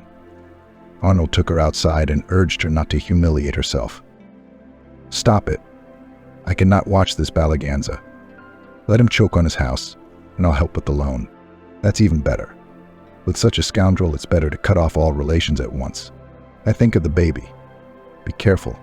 Your health is the most important thing right now. I'll always be there for you and I won't betray you. Even if you can't love me, I won't leave you." Isabella hugged him for the first time and, sobbing on his shoulder, replied, "Yes, I have long loved you. You have done so much for me, so caring, like no one else. I'm just so hurt. So many years I lived with my husband, was faithful to him, the family took care of, and he denigrates me in front of everyone. But you're right, as always. I'm not going to continue this disgusting scandal and leave with my head held high, no matter what it costs me." Isabella turned to the judge again and said, "Your Honor, I agree. I don't want anything from this man. Just get this trial over with as soon as possible. In the end, Isabella was left with nothing after the divorce. But no matter how hard Justin tried to hide his conscience in the farthest corner of his soul, now it still made itself known. He was surprised at himself. He had started it all by himself, thinking that he had long ago fallen out of love with his wife. Now he saw her with another, and the blood in his veins boiled. Jealousy began to choke. I thought to myself, what are you doing? You're twisting and turning, lying, trying to leave the mother of your child without a penny. What kind of a man are you, Justin? But he was even more angry and justified himself. It's not who I am, life is like that. I'm certainly not going to be lost. And Isabella has already found someone. She'll get over it somehow, Justin thought. Everyone walked out of the courthouse. Arnold walked up to Justin and said sharply, "Remember, you lost the best woman in the world today, and I found her. I'd like to spit in your face or punch you in the face, but I won't. Life is a boomerang, and your betrayal will come back to you, but it'll be too late." Arnold took Isabella under his arm and led her to the car. The woman didn't even look back. Justin was repulsive to her now, repulsive to the point of shivering. She decided that she would cut him out of her life forever, and she would be happiest with Arnold. Justin rushed to Jessica's date as if he were in a state of elation. He was carrying a divorce certificate. He carried a huge bouquet of her favorite white roses. In his pocket was a velvet box with a ring. The man had spent all his savings. He had to borrow from his mother to buy such luxury. But he was going all in and wanted to propose to his boss. Justin already saw himself in the chair of the head of the department and behind the wheel of an expensive car mistress, and her apartment had the most modern designer renovations. They agreed to meet at a restaurant. A table was booked in advance. Justin sat down at the table and waited. He was reciting the speech in his mind, a little worried. Finally, Jessica entered the hall, looking flawless as always, a confident gait and a haughty look. She smiled at Justin and began languidly. "Hi, my kitty. What are the flowers? Nice, my favorite roses. So let's have a menu. I'm starving. What should we start with? How about an avocado salad?" Justin called the waiter over, selected the entrees, and paired them with the wine that had been aged for years. He knew it would cost him money, too, but he decided it was worth the gamble. They raised their glasses, drank, ate, and chatted. Justin decided it was time to act. He solemnly took out a box, opened it, and said, my darling, my sunshine. I can't live without you. Every minute I am waiting for our next meeting, and that's why I want you to become my wife. Marry me, I will surround you with care and attention. I'll throw the whole world at your feet, my queen." Jessica had been looking at the ring all this time and put it on her finger. She listened to her suitor to the end. Suddenly she laughed in his face and said some very hurtful and unpleasant things. "Listen to me, honey. Just because you and I sometimes sleep together does not mean that I want to marry you. And besides, I'm not at the age when I believe in fairy tales that you can give me something. My paycheck's not great, but this is a lovely ring. Thank you. I'd love to wear it. I love jewelry. I feel like I'm made for it. Anyway, let's not ruin such a lovely evening. We're having a good time together, and that's good enough for me. And let's stop all this wedding stuff.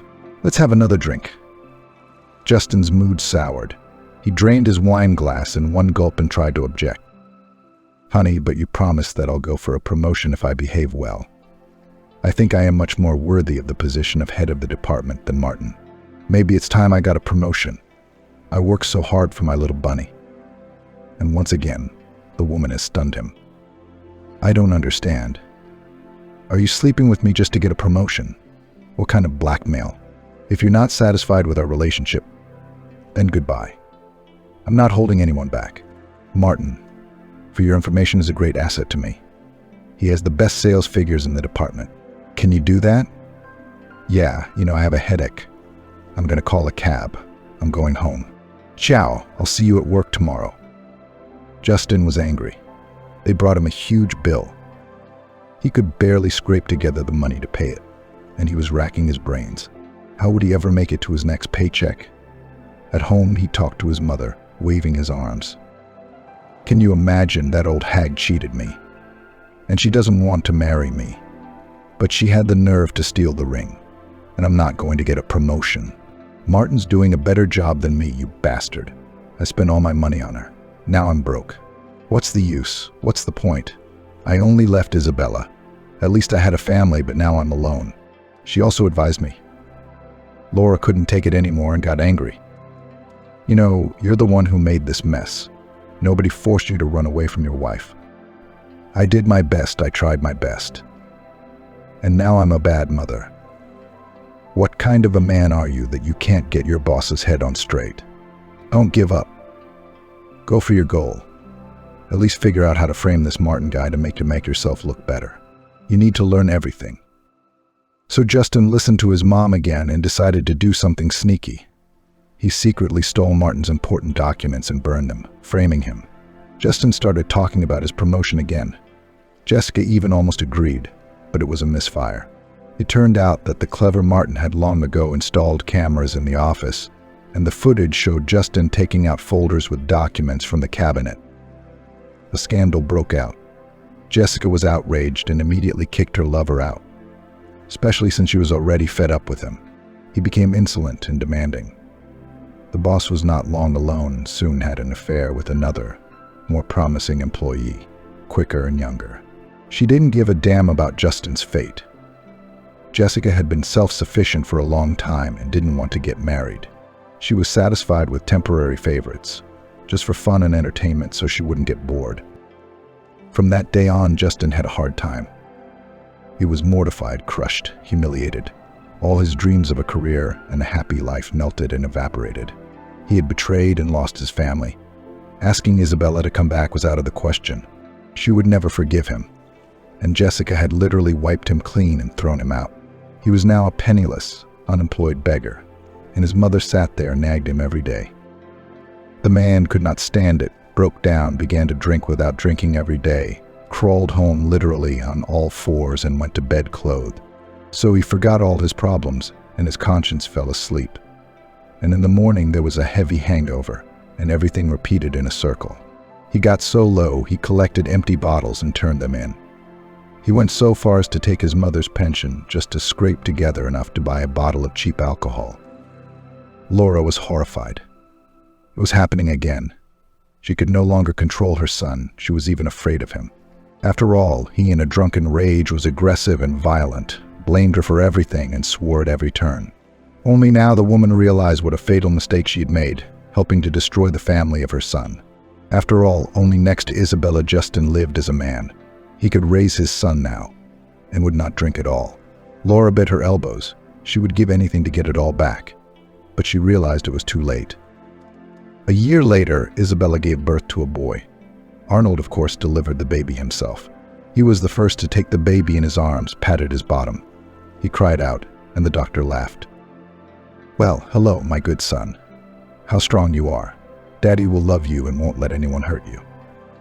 Isabella spent all her time with her son and husband. She was a skillful homemaker. She was like a squirrel in a wheel. She had time for everything. And it was all in good fun. All the more so because Arnold's parents accepted her very warmly, like a daughter. They didn't mind Arnold adopting a boy. His mother often had heart-to-heart talks with her daughter-in-law. "Thank you, Isabella, for bringing Arnold back to life." After the death of his first wife and child, he seemed to be dead in spirit. My heart was breaking, watching my son walk around with that urn. He was dying of boredom and loneliness. Only work saved him. Now he's back to life, making plans again. He's always bragging about how smart he's got. He loves George like his own. I think he gives the baby all the love and tenderness that he didn't have time to give to his first son. "So I wish you nothing but happiness," the woman said with emotion. Isabella was very pleased with the warm words of her mother-in-law. She answered quite sincerely, "You are like a mother to me too, really. I feel loved, and I appreciate it. Unfortunately, I did not know motherly love and affection in my childhood. I lived in an orphanage, and I always dreamed that someday I would have a strong family, children, and a mom. And now all this has come true. I am immensely grateful to Arnold. He literally pulled me out of the abyss of betrayal and problems. He didn't let me break, protected me. He proved that not all men are the same, that he can be trusted. And I believe him, and I appreciate him, and I love him. You know, it's so amazing to me. Arnold and I are equally good together, even just to be quiet. We feel each other. So thank you for raising a real man. After a while, word spread around town about Dr. Arnold. Women recommended him to their friends and acquaintances, and those, in turn, to their own. And soon the head of the famous private clinic Monty came to Arnold's house. He offered the man a job. "Arnold, I have a very pleasant and favorable offer for you. Come work for me. You're an excellent specialist. I've made inquiries. You have a lot of experience in performing complex surgeries and deliveries. We really need people like you in the clinic. We'll discuss salary, no offense. We have the most precise modern equipment, all the conditions." "I think you won't regret it," said Monty. The doctor was very happy. After paying all the duties and taxes, there wasn't much money left for the family, and Arnold couldn't take bribes. His conscience didn't allow it. He considered it beneath his dignity. So he replied firmly, "Thank you for your kind words. Don't jinx it. There's nothing to think about. I'm in. I miss working full-time. I'd like to get back into the familiar atmosphere of the maternity ward, so I'd love to take you up on your offer." That's how Arnold came to work at the clinic. He got along well with the staff. His career was skyrocketing. His eyes were burning.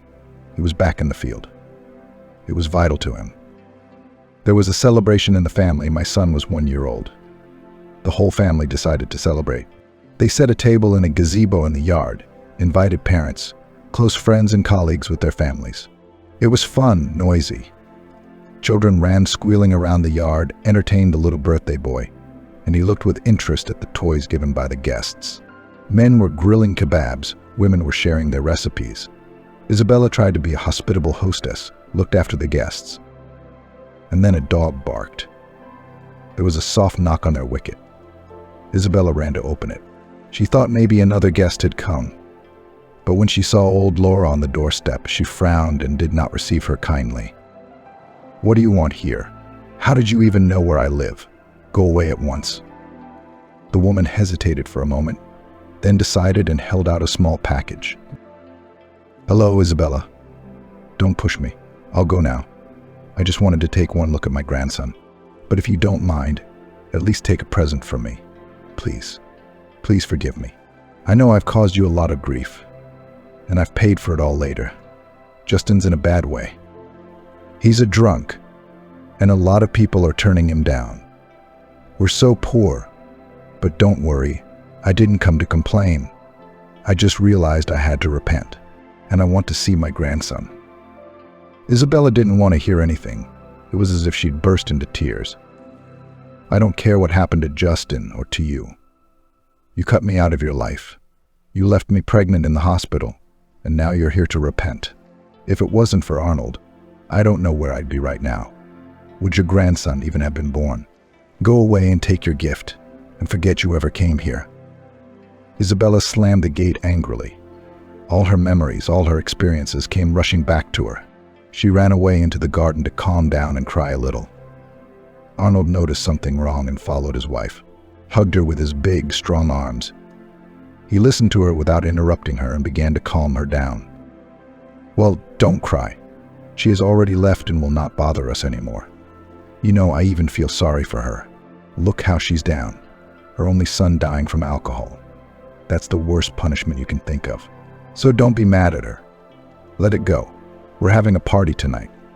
The guests are waiting. Come to the table." Isabella cuddled up to her husband and whispered, "It's so good to have you.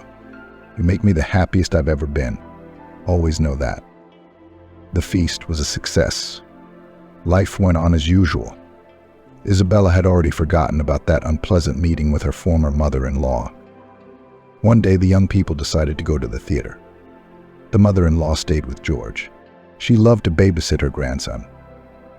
The couple had a great time. They walked leisurely through the park.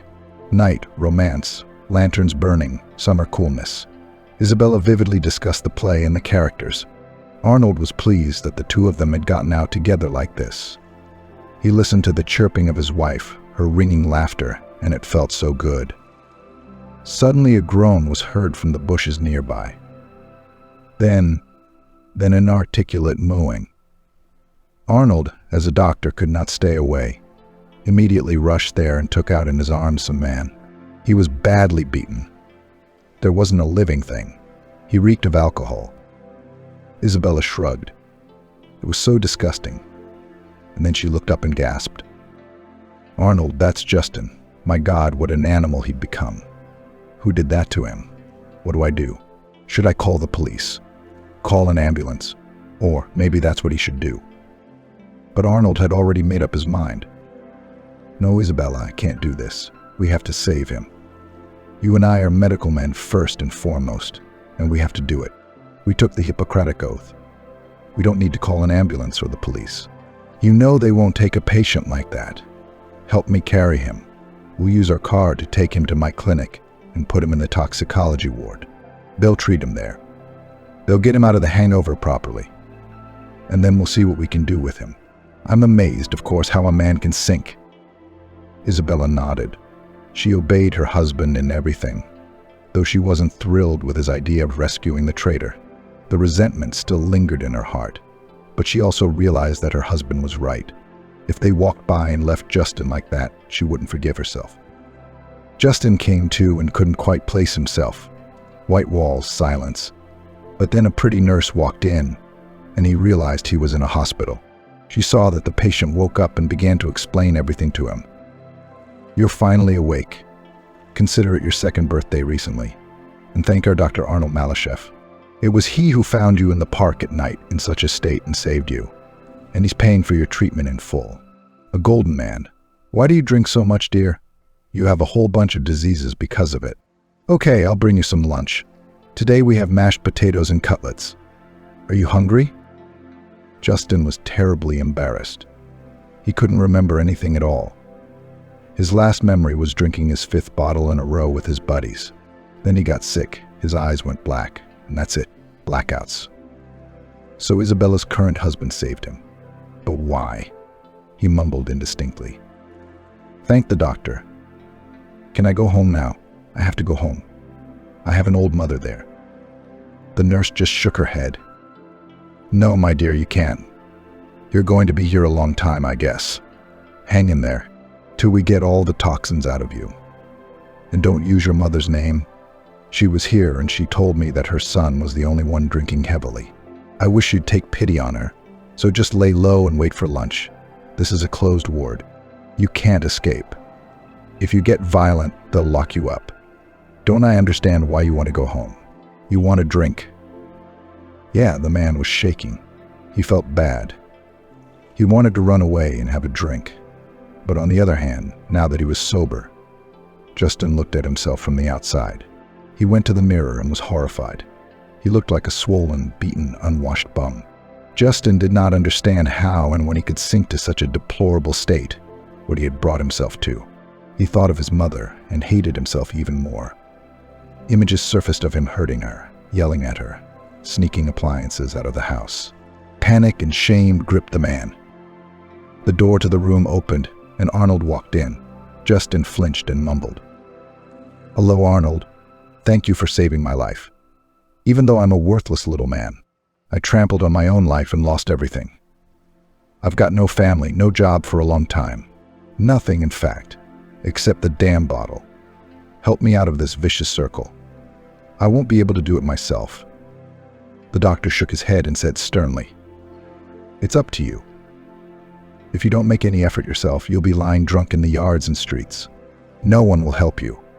But if you really decided to take care of yourself, it's a different matter. Then grit your teeth and bear it. You've got a long treatment ahead of you. If I see you come to your senses, I'll get you a job as an orderly. It's hard work. You have to show mercy, patience with patience, and it doesn't pay very much. But you have to start somewhere. And Isabella, my wife, we have a son growing up, and I will destroy anyone who, God forbid, offends my loved ones. So don't you dare look in her direction. She still hasn't forgiven you. I hope you heard me, and I won't regret saving you. The boy lowered his head, answering quietly. You won't regret it. I promise. This is my only chance to be human again. I'm very sorry to Isabella. I've caused her a lot of pain. I'll tell you, I've regretted it a lot. But I realize there's no going back. I'll never bother you again. But I do ask one thing. Please let me apologize to her. I need it. Arnold answered evasively. Not yet, we'll see. Maybe later. I have to go, and you heal. You're not old yet. You can start a new life if you want to. Soon Justin's mom came to visit. How ashamed was he to look her in the eye now? He fell to his knees, kissed her hands, and cried like a baby. Mommy, I'm sorry, you fool. Only now, when sobered up, I realized what an animal and beast I was all this time. How much did you have to endure? Only a loving mother's heart can bear it all. I swear to you I will overcome this disease and become a human being. Do you believe me? It's so important that you do. Laura cried too, but finally her son came to his senses. She whispered, Well, of course I believe you. I love you, son. Get up, I brought you some food. Sit down and eat. And I baked apple pie, your favorite. I'm so glad you're back to your old self. Everything's going to be okay. Justin won, he was able to hold on. After treatment and discharge, Arnold helped him get a job as an orderly. It was very hard for the man at first. His back ached and his arms hurt. But by helping the sick, it was as if he himself was cleansed from the inside.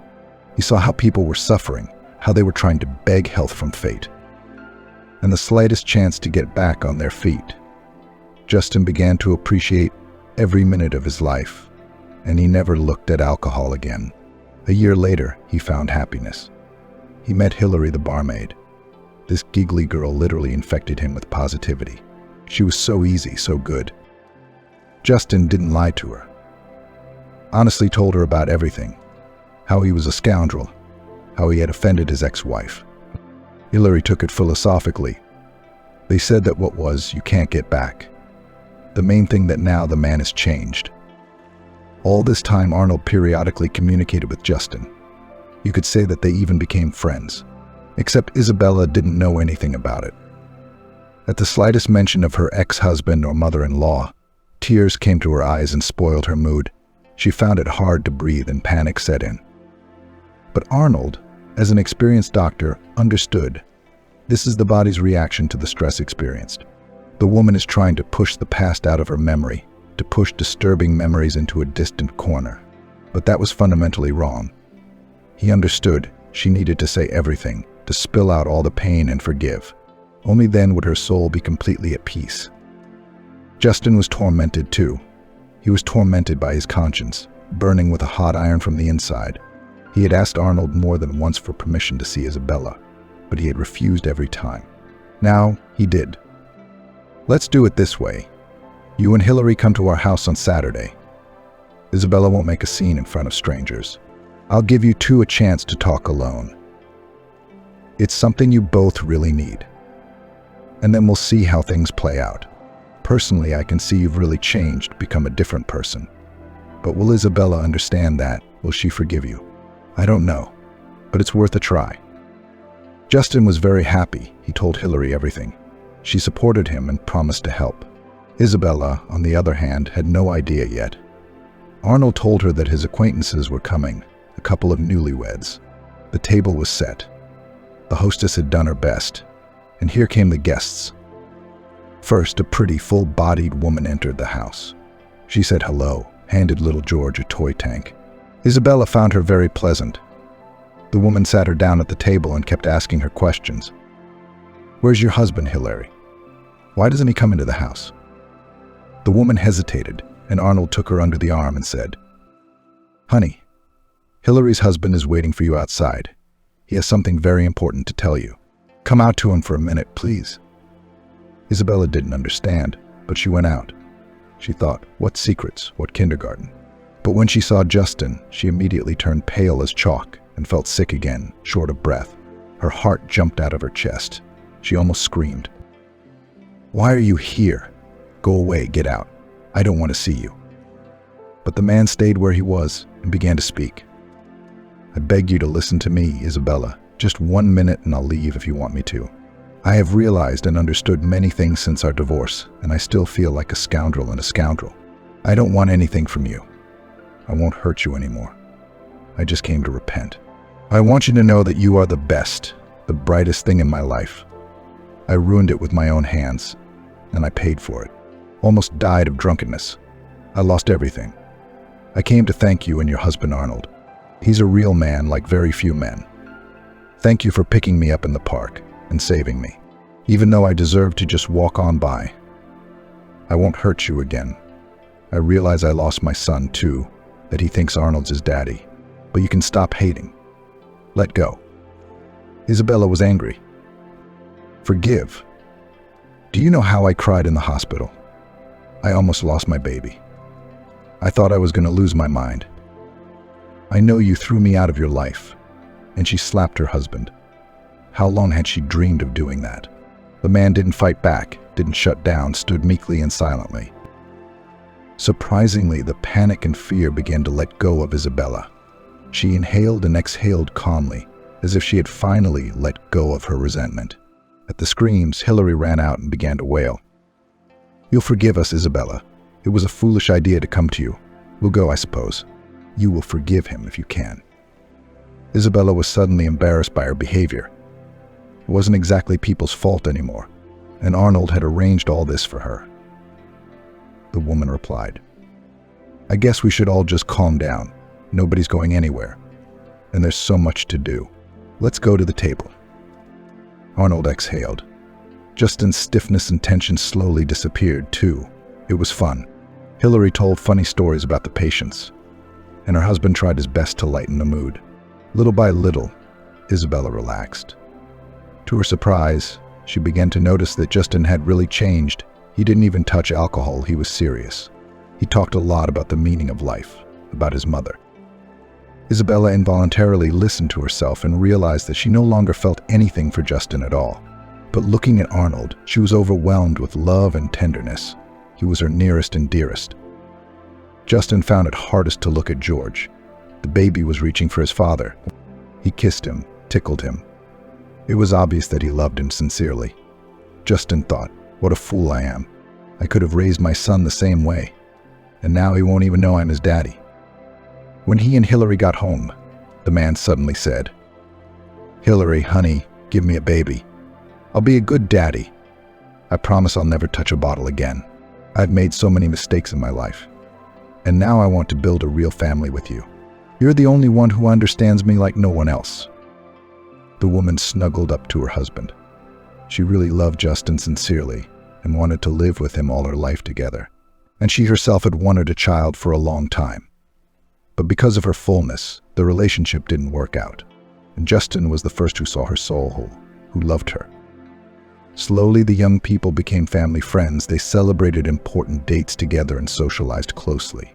Isabella let go of her resentment and even allowed Laura to see her grandson.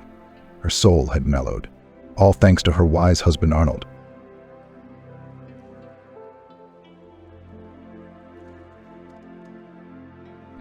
The small assembly hall of the school was filled with students in resplendent prom dresses and fancy suits with ribbons tied. They took turns to the stage where a tall, formidable woman with a joyful smile, the principal, handed them their certificate. Next to her stood a short woman in dark glasses and a long green dress. She hugged each person who received a cherished book and cried on their shoulder. The Cynthia Wright Academic Excellence Award goes to Cynthia Wright, the headmistress said loudly into the microphone. A skinny girl in a red dress the color of her certificate, and with a long white braid rose from the hall and made her way to the stage. She was given an award, a red certificate, and a small bunch of flowers. The girl went up to her class teacher, a woman in a long green dress. Cynthia, darling, how happy I am for you. You have a brilliant future ahead of you. I'm sure you're clever. The woman's tears flowed again. No, kind, purposeful. You will definitely achieve everything you want. Got it? The girl nodded and hugged her class teacher. Thank you for everything. Cynthia came down from the stage and sat down in the hall, continuing to watch the presentation of certificates. Suddenly, someone jumped up to her and whispered something in her ear.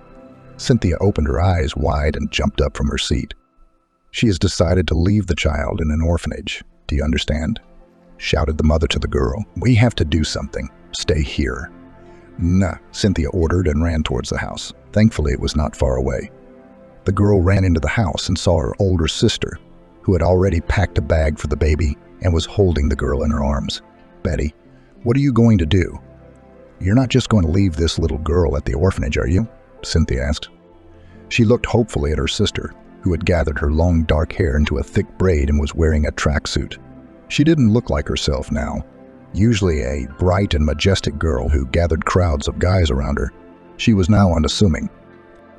You don't understand, Cynthia, this. The girl shook the child. It doesn't let me live normally. It drains me of my strength. It's always screaming, and I can't take it anymore. It pisses me off, makes me act like I'm not normal. Cynthia slowly approached her sister, shaking her head. It's her, not it. Don't you realize it's a child? You can't just do this to her. You can't abandon her, you can't put her in an orphanage. Do you understand? The girl said almost pitifully. Then take her for yourself. Betty raised her head. Get rid of her. Get rid of the screaming and the crying and all that. I don't want it. I don't want to hear her howl every night. Without hearing her sister's reply, Betty walked over to her and shoved the baby in, throwing her bag of belongings beside her. No, you can't leave her. Looking into the girl's big blue eyes, Cynthia said, What do you mean I can't? I can give her away. I don't care where, to you or the social services, it doesn't matter. The baby cried and Cynthia started to rock her, trying to calm her down. When the girl looked up from the baby, her sister was gone. Only a breeze blew in from the ajar door. 25 years later, the large wall clock struck 6. The thick hand showed the early hour when everyone who didn't have to get up early for work was asleep. But Rita was already standing by the cooker, preparing oatmeal porridge and scrambled eggs. Bruce didn't eat porridge. He liked eggs with bacon. His loving mother tried to make everything to his liking. Bruce and Frank had to get up early for work at 8 a.m., and Cynthia left for her job half an hour early, so they had to get up at 6 a.m. to make breakfast, iron their shirts, and walk the dog. Chappie was hanging around his mistress, wagging his tail merrily. Actually, Cynthia wasn't his owner. Gabrielle's daughter had got him for herself, but then married Ben, who was allergic to fur. Just like that, very smoothly, the poor animal moved into the small one-bedroom flat. With her chores done, Cynthia started to get ready for work. She was an ordinary school teacher who taught geography lessons in a small school. She had dreamed of traveling since childhood, but life had turned out so that she had only seen other countries in atlases and pictures in school textbooks. It took Cynthia a long time to get to work, and she traveled by bicycle because she did not have a car. In general, the family had 2 cars, one for Frank and one for Bruce. Cynthia helped to buy them. Frank was the first to get a used car for his 18th birthday, but soon his younger brother was jealous of him. The woman had to take out a loan to please her favorite son. Of course, they did not give their mother a lift to work. They had a hard day's work ahead of them, so they needed to sleep and rest. Cynthia would quietly cycle away in good weather, but in snow or rain they could take the bus. Cynthia had a best friend, the perky Kelly. They had met at school when Cynthia had applied for a job as a geography teacher after college. Kelly taught biology and often came to her friend's house to talk about life and discuss the latest news. This day was no exception. On arriving at school, Cynthia learned that the Year 11 classes were being taken away to prepare for the final bell, so she had no lesson. Kelly, who had given her rowdy 5th graders a test paper, quietly went next door to check the exam schedule. Kelly caught Cynthia checking her notebooks, her girlfriend. Do you even rest once in a while? Cynthia lifted her big blue eyes and removed her glasses from her face. She looked at her friend with a squint and a degree of incomprehension. I didn't have time to check on the house last night. I was up late cleaning the bathroom. Then I had to wash a stain on Frank's white shirt. He really likes it. What time did you go to bed? Kelly raised an eyebrow lazily, anticipating the answer. She'd known Cynthia for years and was aware of all her household chores. Cynthia shrugged her shoulders, put aside her notebook, and stood from the table. Tea, would you like some? Kelly nodded. About 2 o'clock, I guess, to be honest. I can't remember. Bruce was up late watching some really interesting film, and I couldn't sleep. Kelly rolled her eyes. I still can't understand why you sleep in the same room with Bruce while Frank is alone. Aren't children supposed to be in the same room? They're not exactly kids, Kelly muttered. Are they thinking of moving out of their mother's house? They're both well into their third decade. Cynthia shook her head and remained silent. She thought such talk from her friend was utter nonsense. Kelly herself had married much later than Cynthia and had given birth to a daughter 15 years ago. It was certainly not her place to speculate about such things. Nah. How's Gabrielle? Kelly asked, pouring sugar into her mug. Cynthia shrugged her shoulders. No, she and John had a fight the other day. I don't know how things are going. I try to stay out of their lives, you know. She should be very grateful to you, Kelly said with a slight tilt of her head. Cynthia was the only one who understood her hint. You're too good a mum for her. Cynthia shrugged her shoulder uncertainly, grimacing slightly. She understood what Kelly meant, and she hated that her friend had brought up such an unpleasant topic. How's your Justin? He sent me some pictures from school recently. I'll show you. Kelly smiled and reached for her phone, which was full of pictures of her nephew from the university in the capital. Cynthia got home before her sons for the first time in a long time. Usually, she stayed up late, sitting with underperforming students or checking a mountain of notebooks. Today, she let an 8th grade boy off in honor of his birthday and left the notebooks for the next. Her daughter called and asked to meet. Gabrielle didn't see her mother often, and this was an event for Cynthia. She hurried home to make her daughter's favorite pie. Gabrielle arrived early. Cynthia had not yet had time to take the pie out of the cooker when the doorbell rang. The woman hurried to open it, trying not to trip over Chappie, who had smelled her former landlady. On the doorstep stood her tall, russet-haired daughter in a beautiful red dress. The girl smiled at her mother and threw herself around her neck, grabbing the box of chocolates more comfortably. "Mummy, I'm so happy to see you." "What smells so good?" Cynthia smiled and called into the kitchen. "Guess. Is it my favorite cherry pie?" "Mummy, you're great." The girl said enthusiastically and rushed into the kitchen, petting the dog on the way. Cynthia rushed to get the pie out of the oven before it burned. Gabrielle began to make tea. "How are you doing?" Cynthia asked, cutting into the steaming, delicious-smelling pie. Gabrielle smiled broadly and shrugged her shoulders. "No, John and I have made up. He gave me 27 roses in honor of the number of months we'd been together, and then he took me to the rooftop restaurant.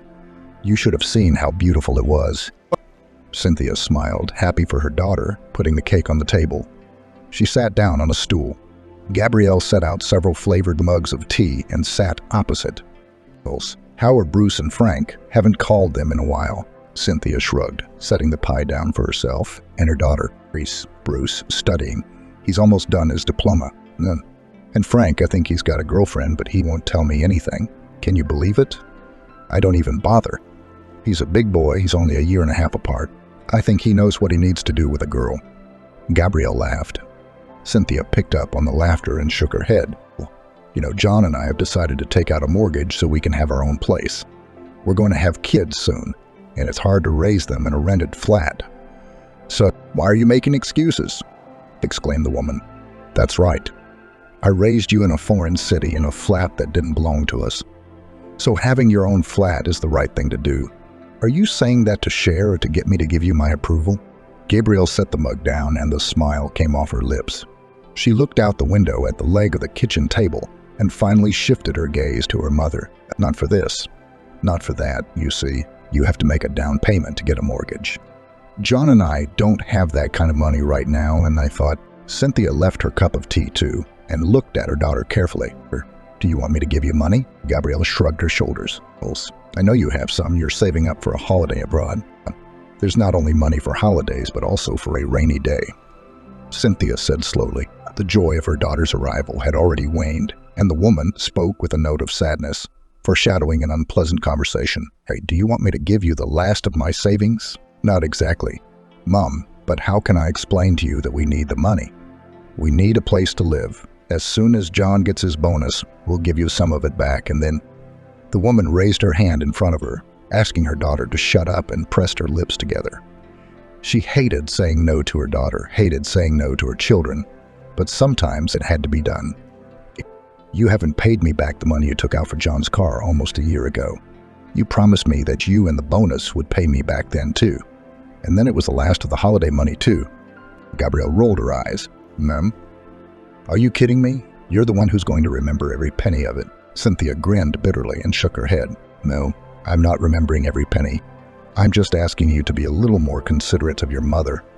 You didn't even come to my birthday party, forgot about my brother's graduation, and missed my grandmother's funeral. I was working.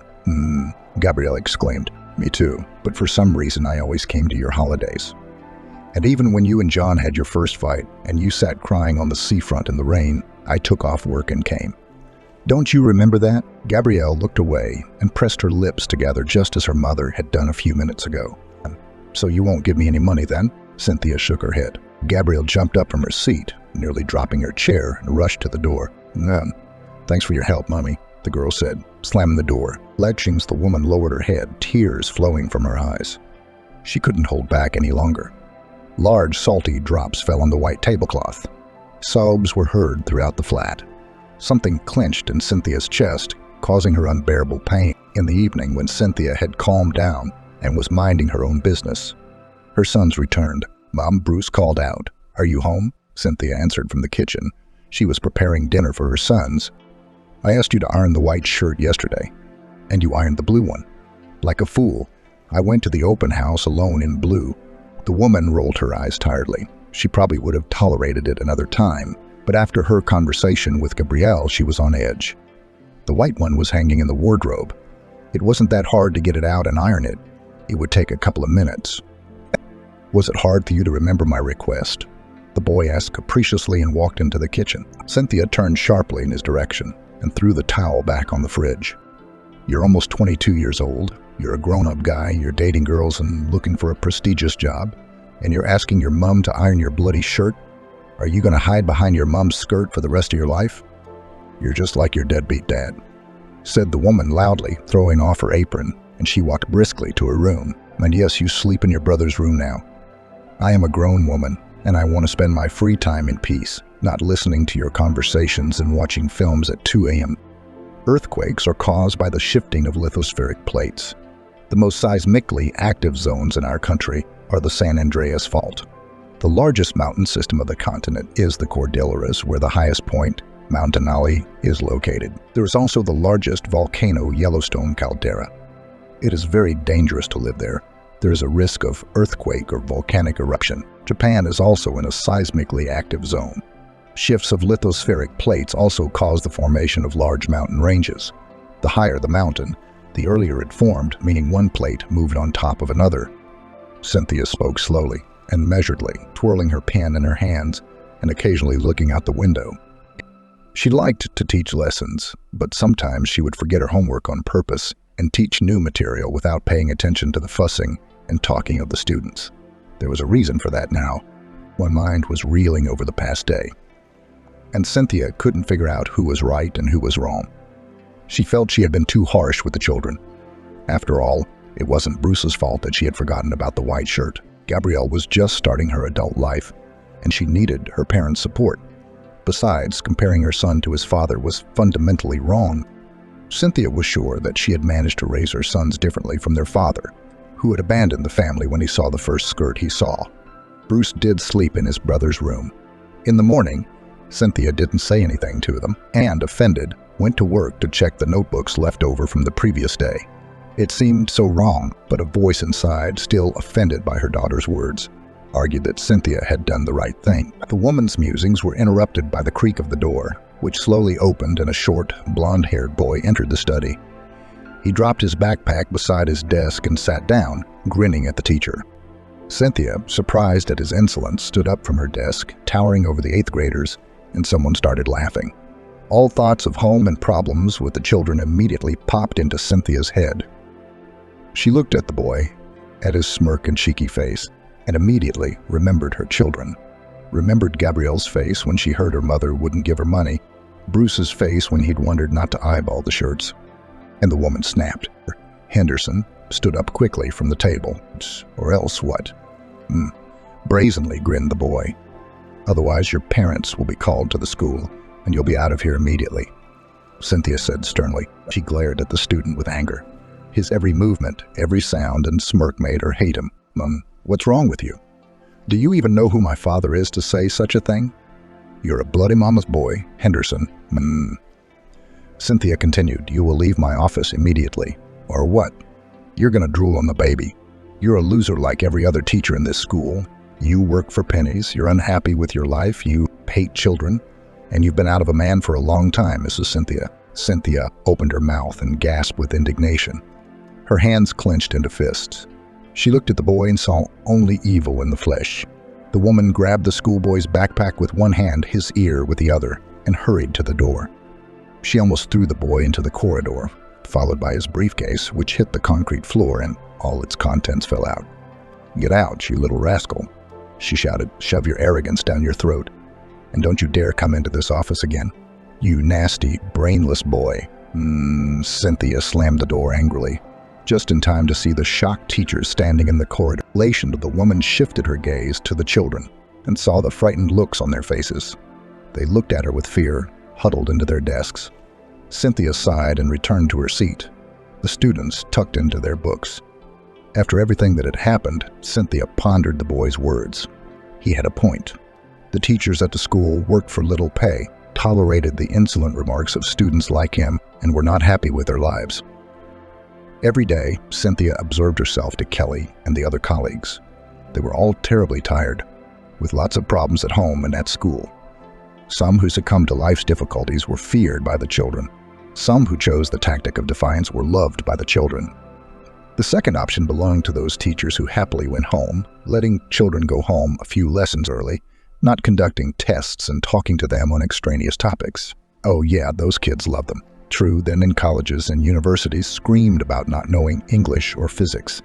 The reason was the teachers who chose their peace, but those who tried to give children knowledge were not loved, and Cynthia was one of those who tried to combine the two tactics. She meekly tolerated the attacks of students like that blonde-haired boy.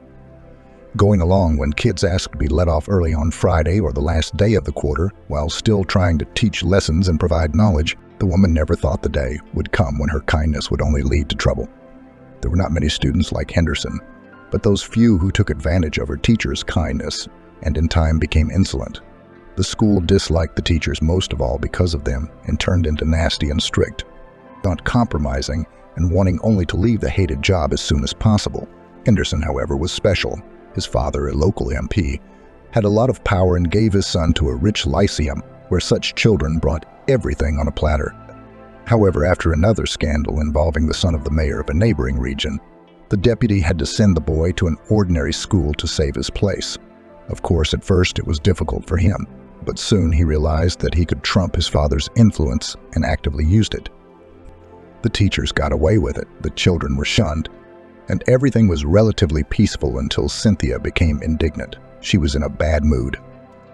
On a normal day, she would probably have guffawed or gently reprimanded the boy for being late, so as not to cause trouble. But under the pressure of her own problems, she did the opposite. After class, when Cynthia was about to go home, the school radio called her to the principal's office. Those teachers who were still in the school saw the woman off down the corridor with pity. One even patted her on the shoulder. The scandal quickly spread throughout the school, and everyone from the principal to the first graders knew what had happened. Cynthia slowly walked up to the large door with the principal's sign and wanted to knock, but immediately a man came out of the office, talking on the phone. The woman immediately recognized him. His face was on half the posters in the city before the next election. She wanted to say something, but the man was gone. "Mr. Kelvin." Cynthia knocked on the open door and stepped inside. The director, a short, gray-haired old man with a bald spot on his head, sat in a high office chair, rubbing his forehead with a wrinkled hand. He raised his head at the teacher who entered and put on his half-glasses, looking at her carefully. "Mrs. Cynthia, hello."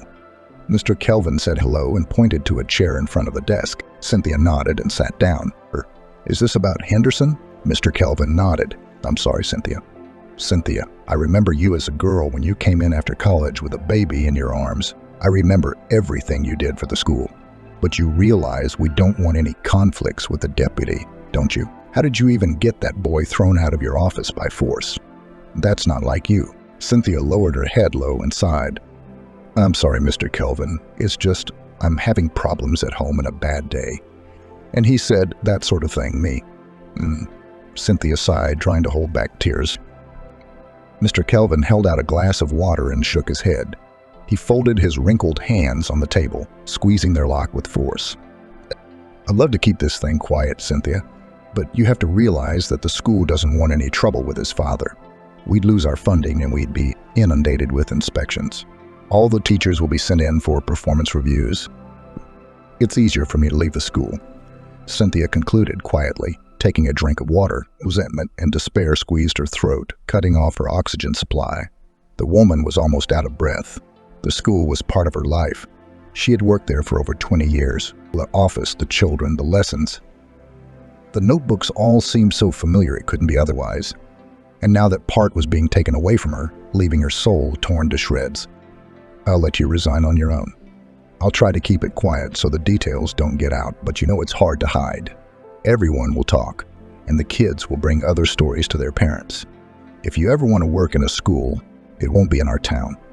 A pall shot over Cynthia's eyes and memories of days gone by flashed before her. She could clearly see the day she had to leave her hometown so that she and Gabriel could have a normal life. History was repeating itself. The town where she had raised 3 children, found friends, a job and colleagues, must be left. It was as if fate mocked her every time life seemed to fall into place. With the black gel pen left over from exams, Cynthia wrote her resignation letter of her own volition. A sprawling teacher's signature flaunted on the white sheet, letting the woman know that this was the end of normal life, the end of everything she had. "Can I take my things back?" the woman asked quietly. Mr. Kelvin nodded. "Of course, Cynthia.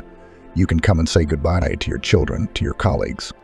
Maybe when the kid graduates, you'll be able to come back." "Thank you, Mr. Kelvin." Cynthia nodded. "I'm grateful for your kindness, for everything you've done for." When Cynthia came to work at the school, Mr. Kelvin was the head teacher and physics teacher. He took kindly to the young girl, who was not even 20 when she came to work before she had finished her studies. He helped her get on the waiting list for housing for a young family. He had let Gabrielle go when she was sick, was okay with maternity leave, and had helped the young girl in many ways. Cynthia was grateful to him for that. With a stone on her soul, Cynthia went into the study to pick up her things and a few books. Following her in was Kelly, who, only seeing her friend's hard stare, shook her head. She knew at once what had happened.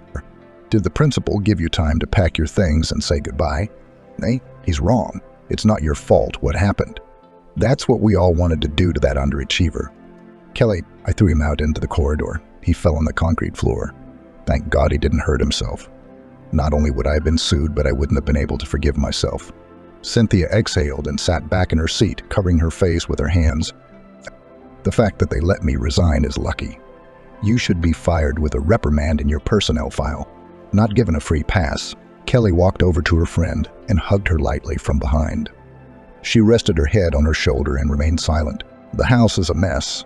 I had a fight with Gabrielle and Bruce. She asked me for money for the mortgage and I said no. That's what it's all about. You know, if I'd given her the money, it would have been fine. I had to buy a pole. No, it wouldn't have been fine."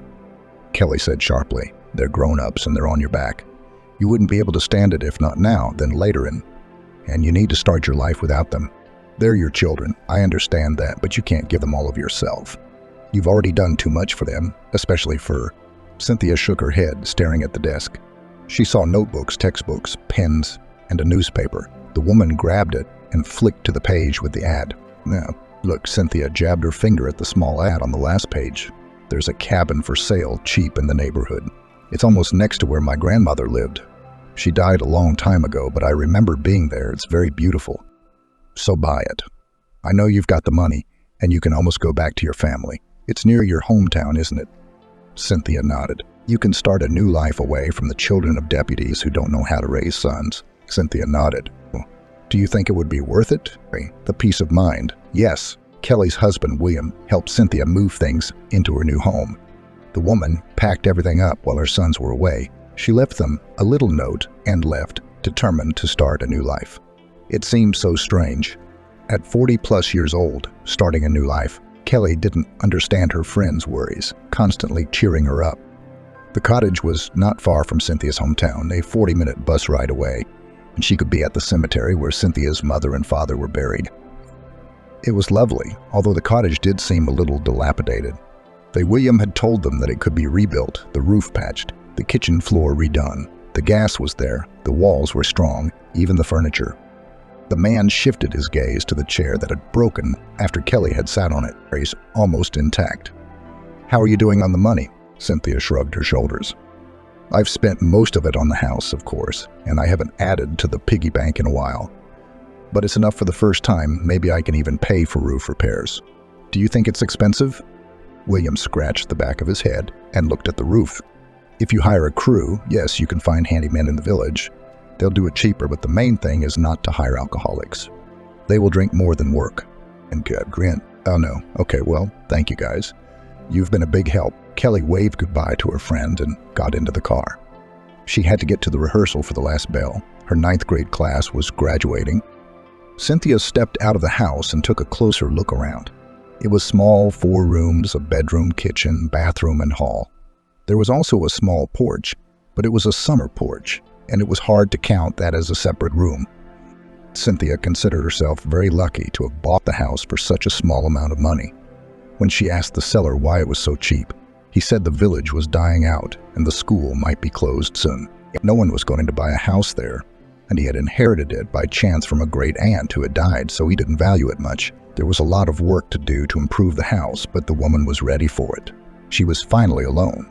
Cynthia spent more than 3 days cleaning the old house. On the 4th, she left the most difficult part, the attic. Admittedly, she was afraid to go up there. It didn't look secure, so she climbed up there very carefully. Plus, it was dirtier than all the other rooms. No one had clearly been in there in about 20 years. At my lights, and the woman set up the stepladder and slowly climbed up to the trapdoor in the ceiling. She almost fell in, but when she got to the top, she realized there was more work than she thought. In the attic were many boxes and old chests where women had stored their belongings long. Cynthia decided to start sorting through the boxes to throw away anything she didn't need. Rolling up her sleeves, she sighed and sat down on the dusty floor. The first 3 boxes were women's things. The 4th contained children's toys. Cynthia took them apart at first, winding up dolls and wiping dusty cars, but then gave up the futile endeavor and left the box. Another one contained albums of photographs. Cynthia flipped through them, marveling at the happiness of the people in the pictures, and set them aside. The farthest box was small and light. Cynthia opened it and aghast. On the very top was a wooden frame that held a picture of her sister and a strange guy. They were hugging and looking happily into the camera lens. Cynthia wrapped her shaking hands around the photograph. Betty. The girl looked exactly as Cynthia remembered her. Long, thick black hair, dark eyes, sharp facial features, and a narrow nose. The woman hadn't seen her sister in over 25 years. She was sure she was dead. Seeing a picture of Betty happy seemed very strange and brought bitterness to her soul. Cynthia pulled out the frame and saw a small wooden box with the letter B carved on it. The woman opened it and saw a small pendant box in the shape of a scarab beetle. Betty's pendant. Underneath, it was another picture. This one had just a guy in uniform. The year was written on the other side. The woman gasped in surprise, the year of the girl's birth. The man smiled. A letter lay next to it. Cynthia unfolded it and smiled, starting to read the lines. Smegya Betty. I am writing to you, hoping to get a reply. You haven't answered in so long that I was afraid for you. What if something has happened to you? Grandma should be visiting soon. I hope you'll be with her. I missed your hair the color of night and your piercing eyes that look straight into my soul. I can't live without the touch of your velvet skin. A day without you is agony, and I haven't seen you in 5 months. I miss our moonlit lunches and long late-night conversations. I hope all is well with you. Your loving Cynthia sighed sadly. This seemed to be the baby's father. There were others under that envelope. With each letter, Jerry grew more and more desperate. He wrote that he missed her and couldn't be without Betty. In the last letter, he wrote that his grandmother had told him everything. No, she was not too long ago and told me that you had gone to your house and never came back. I have no idea what happened. You probably found someone else, richer or prettier, I don't know. I hope you're happy. In case you're wondering, I've decided to stay in the Army on a contract. You probably won't read this. I don't know your new address, so I'm writing to my grandmother's address. Jerry. Jerry seemed to really love Betty, but she wasn't looking for love. She was looking for something else. Cynthia went downstairs. She didn't want to read any more letters. It bored her. She felt sorry for Jerry. He had written such beautiful lines to Betty, and Betty was herself all the years as the older sister. She had acted as if she were a couple of years younger than Cynthia. Back then, the still young girl had to sort out her problems and hide their consequences from her ailing father. If anything happened to Betty, everyone ran to Cynthia, and she dealt with all the problems. Broken windows, missing money from her father's stash, late returns, and more. Betty never thought about the feelings of others. Jerry was no exception. Cynthia cooked potatoes and cucumbers she'd bought from her neighbor's grandmother on the old, greasy cooker and sat down to dinner. The food wouldn't go down her throat, however. She looked at the seemingly appetizing potatoes and could not swallow a bite. Everything seemed bland and tasteless. The reason for this was thoughts of her sister. The woman had not seen her sister for over 25 years. She didn't even know if Betty was alive, and now her conscience was beginning to torment her. Betty was a sister, no matter what, so she couldn't just abandon her. "We have to find her," Cynthia said firmly and took a bite of cucumber. A clear plan formed in Cynthia's mind. She saw no obstacle to finding her sister. The letters had stirred her soul. The next morning, Cynthia went upstairs, going through the boxes looking for something that might help find Betty. There was nothing in the letters. However, at the deepest depths lay an old notebook with many numbers and addresses in it. The numbers were probably invalid. It had been so long, but the addresses could be verified. Cynthia could safely say that the book belonged to her sister. Betty's crooked handwriting she could recognize from 1000. She had sprawling letters and long curves. At the very end of the book was the girl's name, Donna Smith. Next to the name it said, "Call for help." Betty had a habit of signing everything she could so she wouldn't forget. She always carried a notebook with her and wrote in it the names of suitors and the places and times she met them so she wouldn't get them mixed up. Cynthia had laughed off this habit, but now realized it wasn't such a bad thing. Cynthia tore out the sheet and stuffed it in her pocket. Sure, it had been a while, but maybe this Donna could help. The woman finished all the chores at home, asked her neighbors for the best bus ride to the address that was in the book, and scheduled a meeting. She left early the next day. Cynthia was glad to be back in her hometown, to walk through places familiar from her childhood, and to remember the past. The woman walked past the school and smiled. She saw the windows of her class. She remembered her graduation. She was prophesied to have a successful future. Cynthia knew the university she would enter. She had been preparing for the exams for a long time, and then what happened happened. The house it was in the notebook was on the very outskirts of the city. It was the neighborhood where the poorest lived. In Cynthia's class, only 2 people were from that neighborhood. They walked around in bad clothes and often with bruises. Both of them left after 9th grade and moved into the dormitory. Cynthia hoped their lives were better than they had been in high school. The basement where Donna's flat was supposed to be was empty with no door. Cynthia slowly stepped inside, looking around cautiously. "First, we'll put it up soon." A man smoking on a bench said in a hoarse voice. He smelled foul, probably of booze and cheap cigarettes. Cynthia smiled with a nod and walked inside before the man said anything else. In the entryway, the smell was the same as the man's. True, there was the added scent of urine as well. The woman sighed and headed for the 3rd floor. There, she surmised, was the room she was looking for. There was no lift, of course.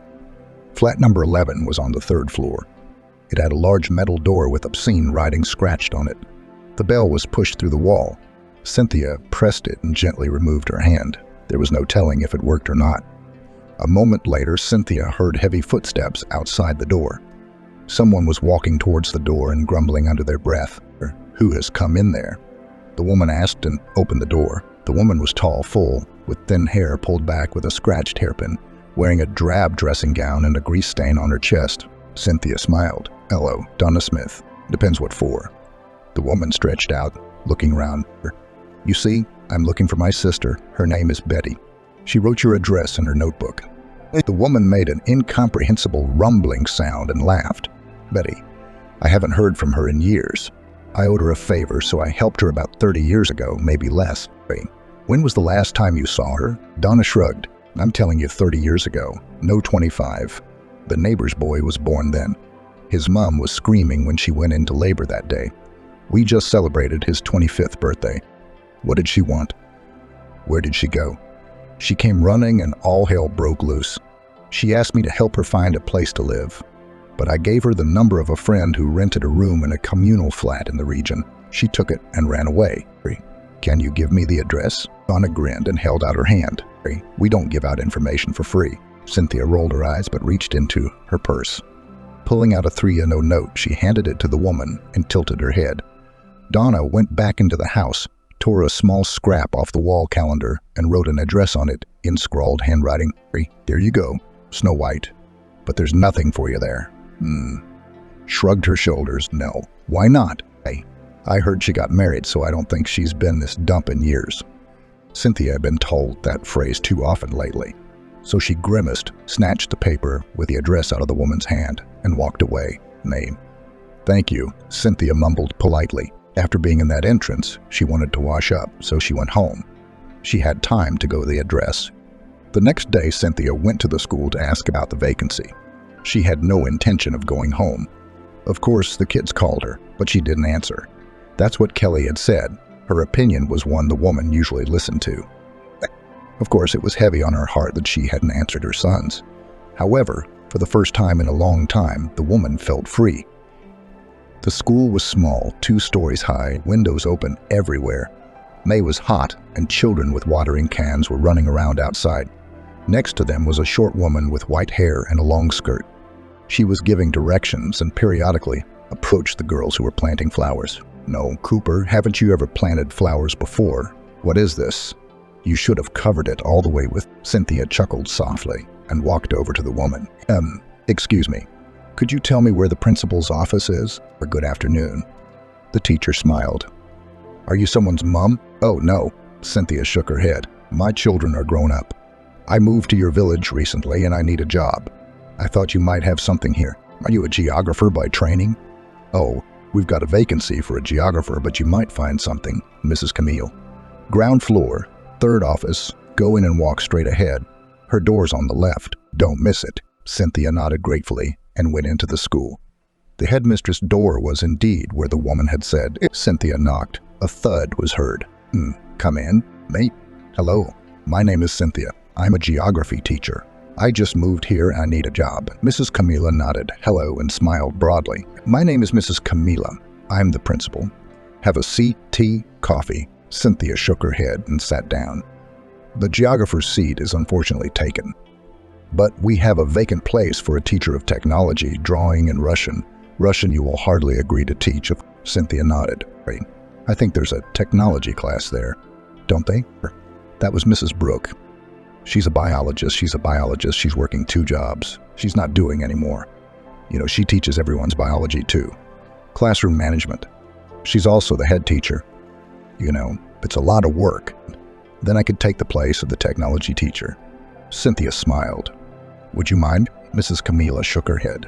"There's no point in signing you up now. Let's start with the new school year, but you probably need a job right now, don't you?" "That would be nice." Cynthia grinned, remembering how much money she had left in her account. "We're short a teacher at the day camp in July."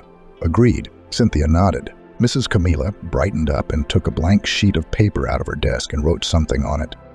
"You will collect the list of documents, pass the commission, and you can come and I will register you. You're just in time, you should know, Cynthia. They're going to close our school, you see. Not enough students, not enough teachers. No, they don't. And new people are coming to the village." Cynthia smiled. "Yes, it's very beautiful here." "Yes. If it's no secret, where did you move to?" "The 15th house on Okyabrskaya Street," Rita replied. "Mrs. Anna's house, we remember her. She had no children of her own, but she always had a house full of children. Her nephews used to come. She'd invite the village children and give them all a treat. She was a kind woman. Rest in peace." "Do you remember if she had a girl living here?" "About 25 years ago, tall, black hair, big eyes, and..." "Betty. I remember her. She was Jerry's fiancée, Mrs. Ann's nephew. She was a strange girl. I never liked her. I was a bit older myself then. She was like, I don't know. What's your point?" "Inside time, the photos in the attic." Cynthia shrugged her shoulders and got up from her chair. "Thanks for your help, Mrs. Camila. I'll go and collect the papers." Cynthia, cheerful, walked out of school and headed home. She has a home, she almost has a job, and maybe soon she will find her sister. Suddenly something prickled inside, as if warning her, but the woman paid no attention. She only smiled at the sight of children running around the schoolyard. The house at the address Donna had given was the same as her own, except there was a door in the entrance. On a bench sat the exact same man as the one outside Donna's house. He was smoking a cigarette and looking mockingly at Cynthia. The woman shivered and headed inside. The flat was on the 5th floor. Cynthia climbed the stairs, the soles of her new trainers sticking to them, and saw a door with 4 bells next to it.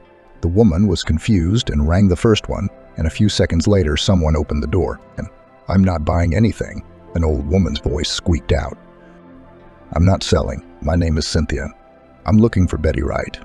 Doesn't she live here?" "Betty, what do you want her for?" The old woman asked suspiciously. "I'm her sister.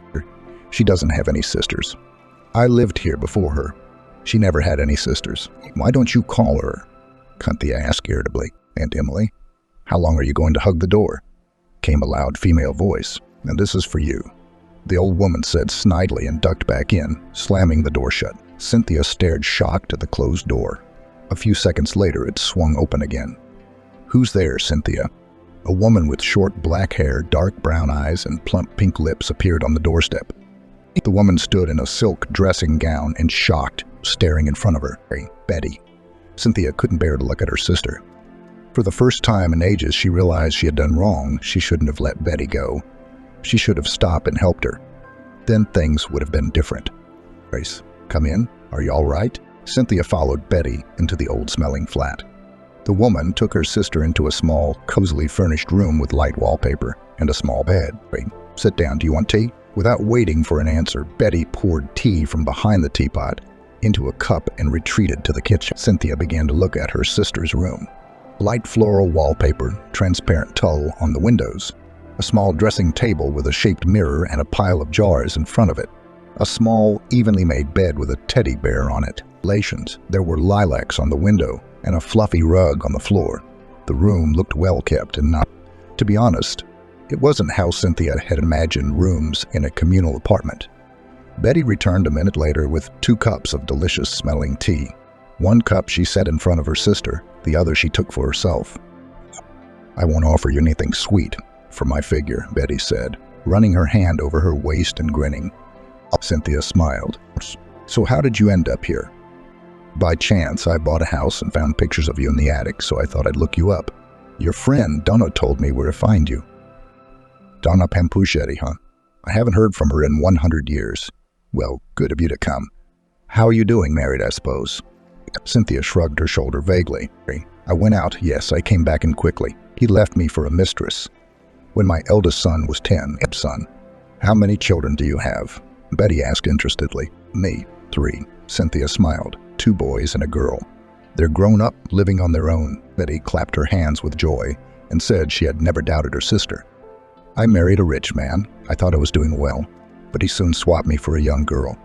At least he left me some money. I had a chance to buy this room back. I lived here, renting from a neighbor, and then I got married. I thought I'd never come back.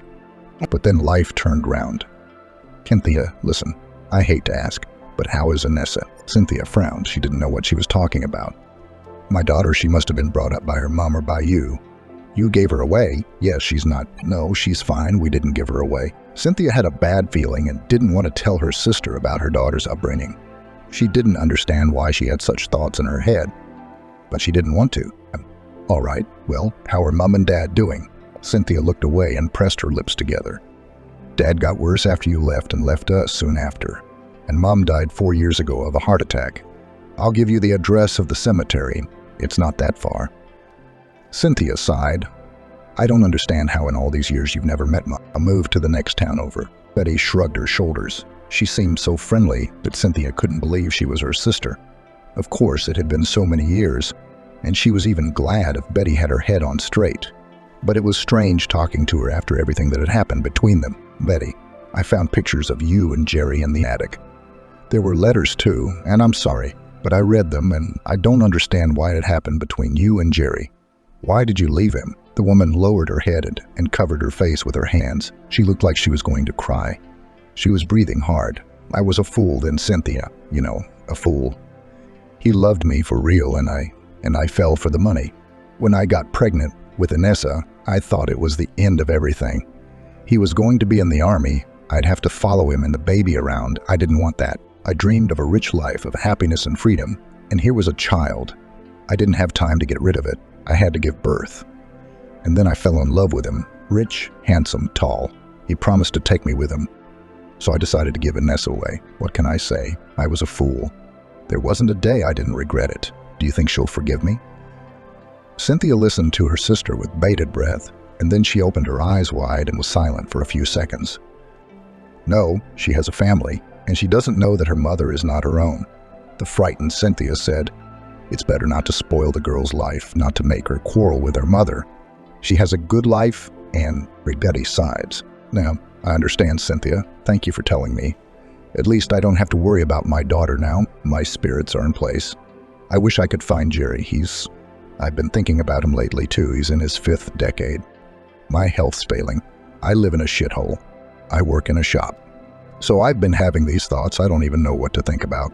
I've been thinking about you and Mom and Dad and Anessa and Jerry. He must have been very upset when tears came to her eyes, and she stopped talking. I'm sorry, Cynthia. I came to see my sister, and she's complaining about her life. You'd say nothing's changed in years." Cynthia shook her head and walked over to Betty, wrapping her arms around her. "It's all right, Betty. I've found you now. I live near here. You can come round." "It's okay." Betty hugged her sister and sobbed even more. "One more thing, I can help you find Jerry.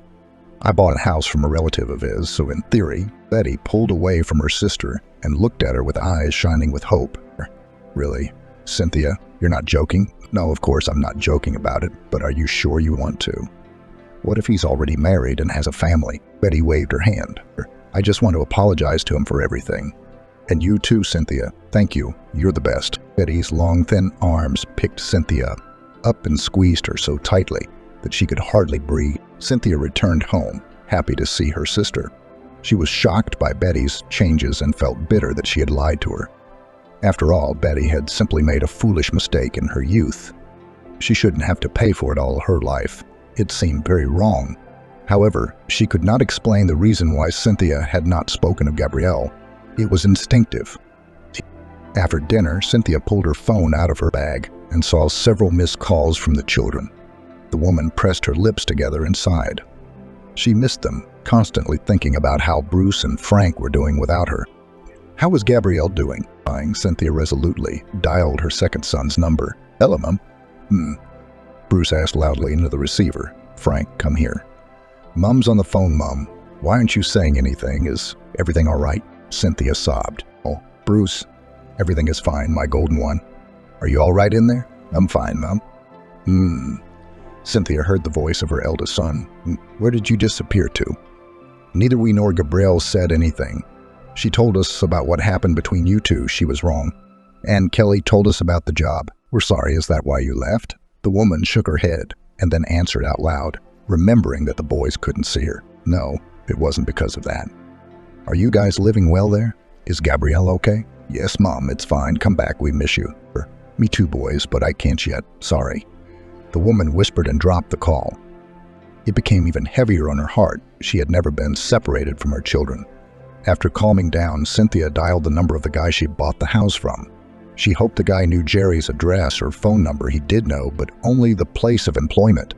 Said he hardly ever talked to him, so that was all he could give. Cynthia agreed on the place of work.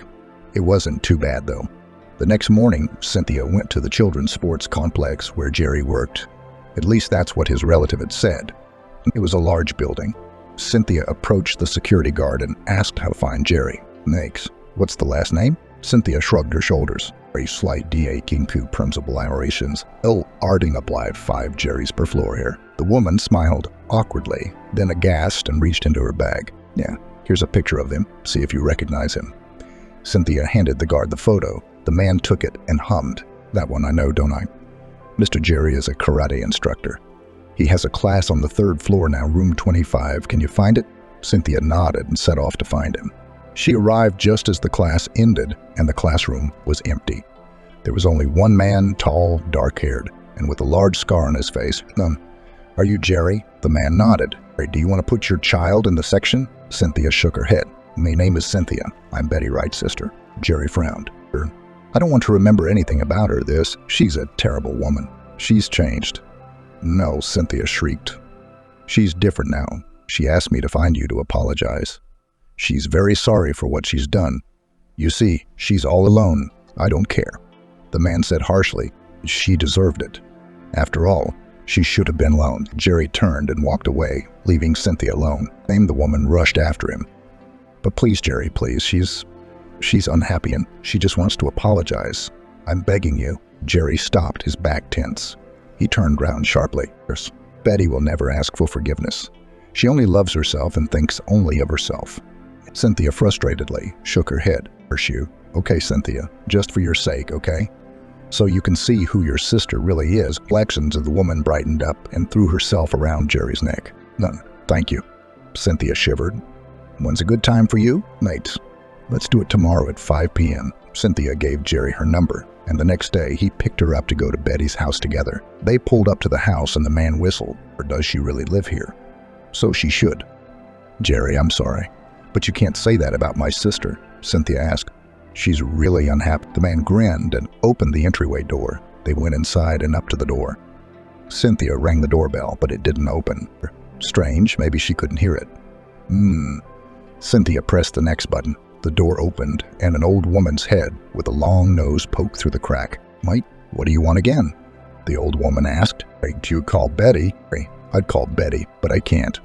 She's gone away. Not where? Cynthia frowned. To her daughters, I think. She said she had a daughter now. No, Cynthia shrieked and looked at Jerry in a daze. Are you sure it was to her daughters, or did she say something? She took the bus out yesterday morning. She came back in the evening, and today she put her things in a bag and took off. She said not to look for her, said she was starting a new life. What did she leave in? Ding, Cynthia asked, confused. The old woman shook her head and shut the door. The woman stepped back. What a fool I am. She's a bitch, she realized. What happened? Jerry asked and picked up the weakened woman. Let's go to the car. Jerry put Cynthia in the seat, gave her a bottle of water, and opened the window. So what happened? I don't understand. No, 25 years ago, Betty wanted to give her daughter, her newly born daughter, to an orphanage because she was going to leave with a man in another city. Cynthia sighed heavily. I took the girl for myself and raised her. I recently moved into your grandmother's house and decided to find Betty. I did. She asked about her daughter. I didn't tell her that I raised the girl myself. I lied, but she must have guessed.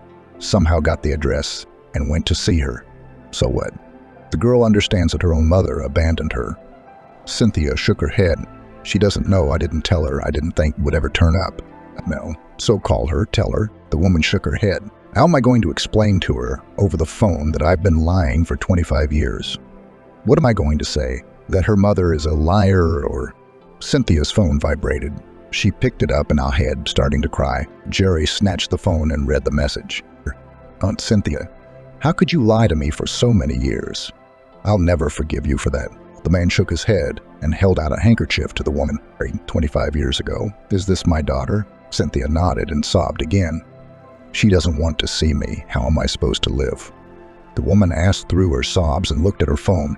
Grabbing it, she dialed her son's number. Bruce, there. What? Is she at your place? What did she say to Gabrielle?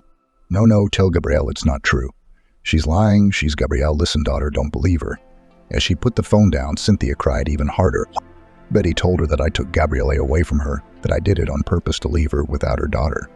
Gabrielle took the phone away from Bruce and the sobs got louder and told me to never come into her life again. What am I supposed to do now? Cynthia asked Jerry to drive her home to see her daughter. The man kindly agreed, wanting to get to know her. Did Betty hurt you badly? Cynthia asked after half an hour of traveling. She couldn't stay silent any longer. She needed a distraction. Jerry grinned. At the time, I thought I loved her more than life, but it turned out I didn't. She left, and the war took over me.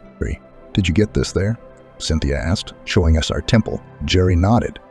You have more children, don't you? The woman nodded. Yours. Yeah, mine, Bruce and Frank. At least they answer the phone. They say Gabrielle takes Betty's word over mine. Bruce tried to prove it to her, but all she did was go home. I'm sorry, Jerry said, turning the wheel. And let's switch to you. I'm not used to you with my peers. Cynthia agreed, rubbing the phone in her hands. Soon Cynthia and Jerry arrived at Gabrielle's house, but she didn't even open the door. Betty relayed her words and slammed the door in her sister's face without even noticing Jerry.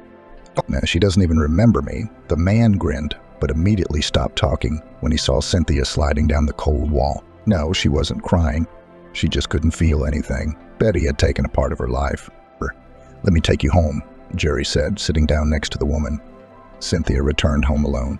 She kept dialing her daughter, but she didn't pick up and then blocked her mother's number. Bruce and Frank gave some details, but Betty shunned them, afraid they would lure her sister to their side. A few days later, Jerry arrived.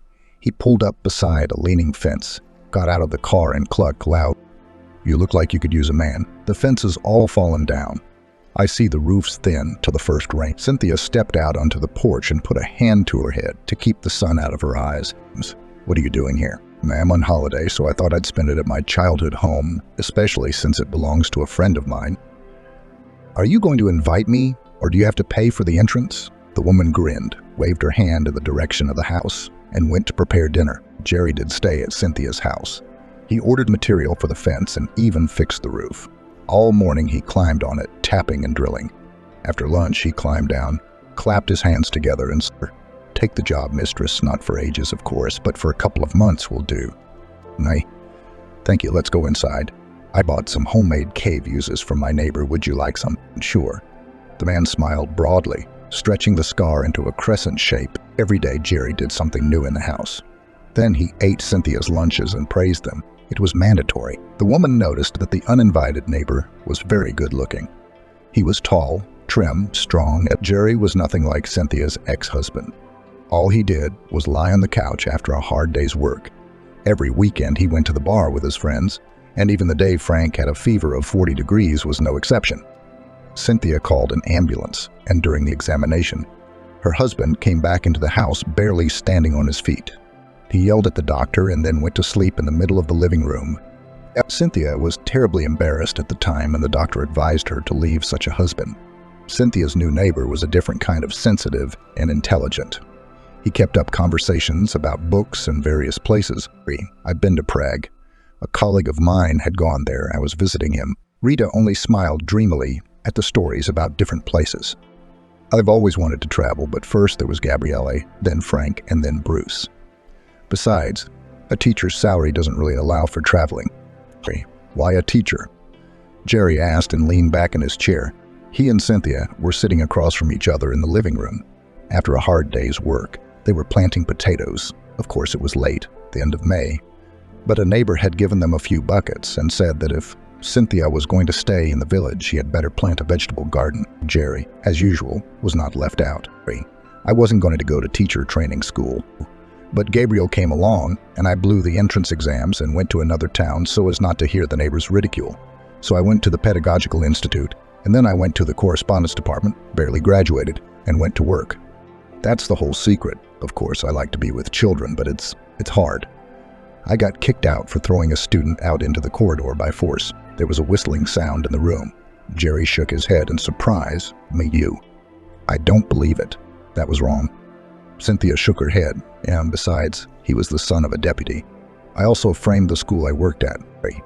Either you have a demon inside you, or that bastard was so bad at geography." The woman sadly remembered that day. Geography had nothing to do with it. He was just cocky and overconfident, and I was too friendly. But, whatever is done for the best, isn't it? I found a sister.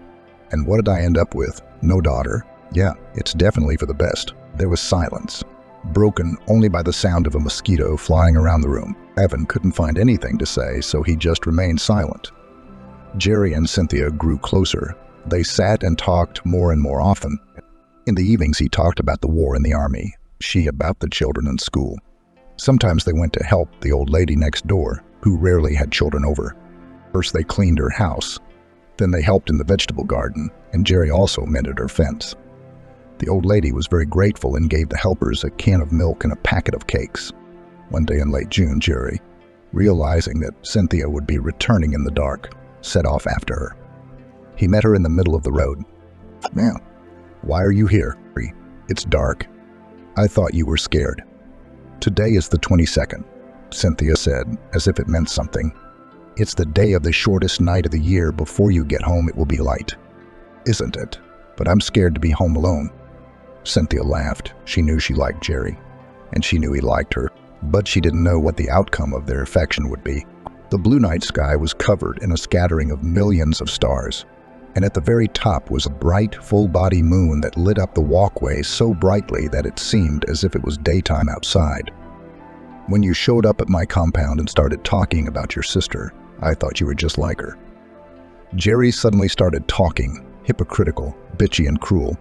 But then I saw how upset you were about losing your daughter, and I realized you weren't. You're the kind of woman I'd always like to have by my side, Jerry admitted. Cynthia stopped breathing for a second, then took a deep breath, hesitating to look at Jerry. I haven't had a wife or even a relationship for longer than a couple of months after Betty. She took away any faith I had in women, in people, but you were able to bring it back. Your jokes, your concern for the kids, your love of work, it all made me see that there was good in this world. Why do you say that? Cynthia asked. You and I are adults. I think it only takes a couple of days at our realized age to know if someone is your person or not. Cynthia finally shifted her gaze to the man. He was looking straight at her, his eyes shining with hope and something else, some feeling unknown to Cynthia. You're very good, really. 100 times better than my ex-husband or any man I've ever had in my life. But I'm 40+ years old, with 3 kids, a bunch of problems, and a bitchy sister. Do you really need that? The man grinned and pulled Cynthia to him. I'm not 15 either, Cynthia, and I know what I need. A tiny flame of hope lit in the woman's heart, and she smiled shyly. Cynthia was walking home from camp late that night. Everything had to be prepared before the inspection. It was almost dark outside, and she was enjoying the cool night air and the moonlight. Then she saw someone walking towards her. Jerry, Cynthia smiled. A man was walking towards her with a small bouquet of flowers in his hands. Cynthia smiled, embarrassed. Is that for me? It's for the most beautiful woman in this village. Jerry tilted his head. Cynthia laughed. Oh yes, clever, very clever. Thank you. Jerry smiled back, and putting up his elbow, Cynthia put her arm around him for a walk. Only if it's all the way home, I have no strength at all. Can you imagine? We've cleaned everything we can. I don't think a cleaning lady cleans this much in a year. We also clean everything we can before the inspection. One time they made us wash the jump ropes. Can you believe it? Cynthia laughed. We took a test before camp that asked how to disinfect baby nipples, and the camp was 7 years old. How silly is that? Jerry shrugged. The phone rang. Cynthia pulled the phone out of her pocket and gasped. It's Gabrielle. The woman whispered and took a step backwards out of weakness. Jerry picked her up, afraid she would fall. With a trembling hand, Cynthia pressed answer. Hello, Gabriel? Yes, I am. And who are you? Where's my daughter? What? How long? Let me talk to her, please, Gabrielle. Cynthia put the phone down and looked at Jerry in confusion. Her eyes were filled with fear, pain, and confusion. She's been kidnapped. They told me to pay $1.05 million in cash, and they said they'd send me the address. We should go to the police. Jerry said, pulling himself together. Cynthia shook her head and sobbed. They said if I go to the police, they won't spare her. Jerry sighed, taking the woman under his arms, and led her home. Gathering their things, they headed into town. By morning, they were at Cynthia's house. She opened the door with her key and was greeted by Bruce and Frank. The boys hugged their mother and looked at her worriedly. Mom, we can't get Gabrielle on the phone, and neither can John. It's been 2 days. May. What are you all worried about? Shrieked a cheerful voice from the kitchen. Lation, a woman in a red leather jacket, came out into the corridor. A girl wants to go for a walk, and you're already shouting. She's not going to live with that bloke for the rest of her life. Cynthia stared at her sister and threw herself right at her, grabbing her dark hair and pulling it. It's you. It's all you. You're the reason she stopped talking to me. You're the reason she was taken away. It's all you. Cynthia screamed. Sons and Jerry barely pulled Cynthia away from Betty. Jerry wrapped his arms around the woman and held her close, whispering soothing words in her ear. Cynthia began to go limp. You're crazy. Betty shrieked, standing up. Bruce and Frank looked at each other. Hey, Mom, are you saying she's been kidnapped? She already said that, Jerry said a little harshly. We got a ransom call. No. What makes you think it's my fault? Because there's no one else. Jerry said again, you're the only one out here messing with dangerous people. Betty tilted her head and looked into the man's face. No. Jerry, you? What are you doing here? Jerry clenched his jaw, remained silent. Guys, get her out of here, or I won't vouch for myself. Frank nodded at the door. Betty's eyes went wide. The boy took her gently under the arm and led her to the door. Go to your son-in-law's house, Betty. You'll be better off there. Nobody wants you here. We've only put up with you because of Gabrielle. Betty adjusted her bag on her shoulder and hummed, her chin high. With a quick stride, she was out of sight. A few minutes later, Bruce and Frank, Jerry and Cynthia were sitting at the table in the kitchen. Bruce was making tea while the others were talking quietly. In the middle of the table was a telephone. Suddenly it rang. Cynthia grabbed it and pressed the answer button. Yes. The money? We don't have the full amount. Give us time. Okay, we'll find it all. Gabrielle is alive. Let me talk to her. Daughter, are you all right there? No. Dropped. Bruce concluded and put the tea on the table. Mum, calm down. Did you hear Gabrielle's voice? Cynthia nodded. She was so frightened, I can't. Where can we get so much money? We could sell the cars. Frank shrugged his shoulders. No, Jerry said sharply. I've already called my friends in the army. We'll do it all. The woman jumped up from her seat and grabbed Jerry's hands. No, you'll ruin my daughter. She's my daughter too. The man objected. You haven't brought her up for years. Cynthia shouted. Don't you dare. We'll find the money and give the ransom. Sell the cars. She ordered her sons. The boys nodded. Are you sure it's all there? Cynthia asked, her trembling hands gripping the bundle. She was breathing heavily and looked around every now and then. Frank nodded. I'll make it look easy, please. I'm carrying money to ransom my daughter. Do you really think I can be calm? I can't be calm a priori. The boy shook his head. No, good luck, Mum. Cynthia nodded and walked forward. She had to save her daughter, even if she had to give up all her money, her life to do it. She was ready. The criminals had called and told her to bring the money to a safe deposit box at the airport, where to pick up Gabrielle. They would tell her later. Cynthia walked uncertainly through the airport, trying to find the safe deposit boxes. She walked to the right number and slowly opened it. Putting the money inside, she slammed the metal door shut and headed away.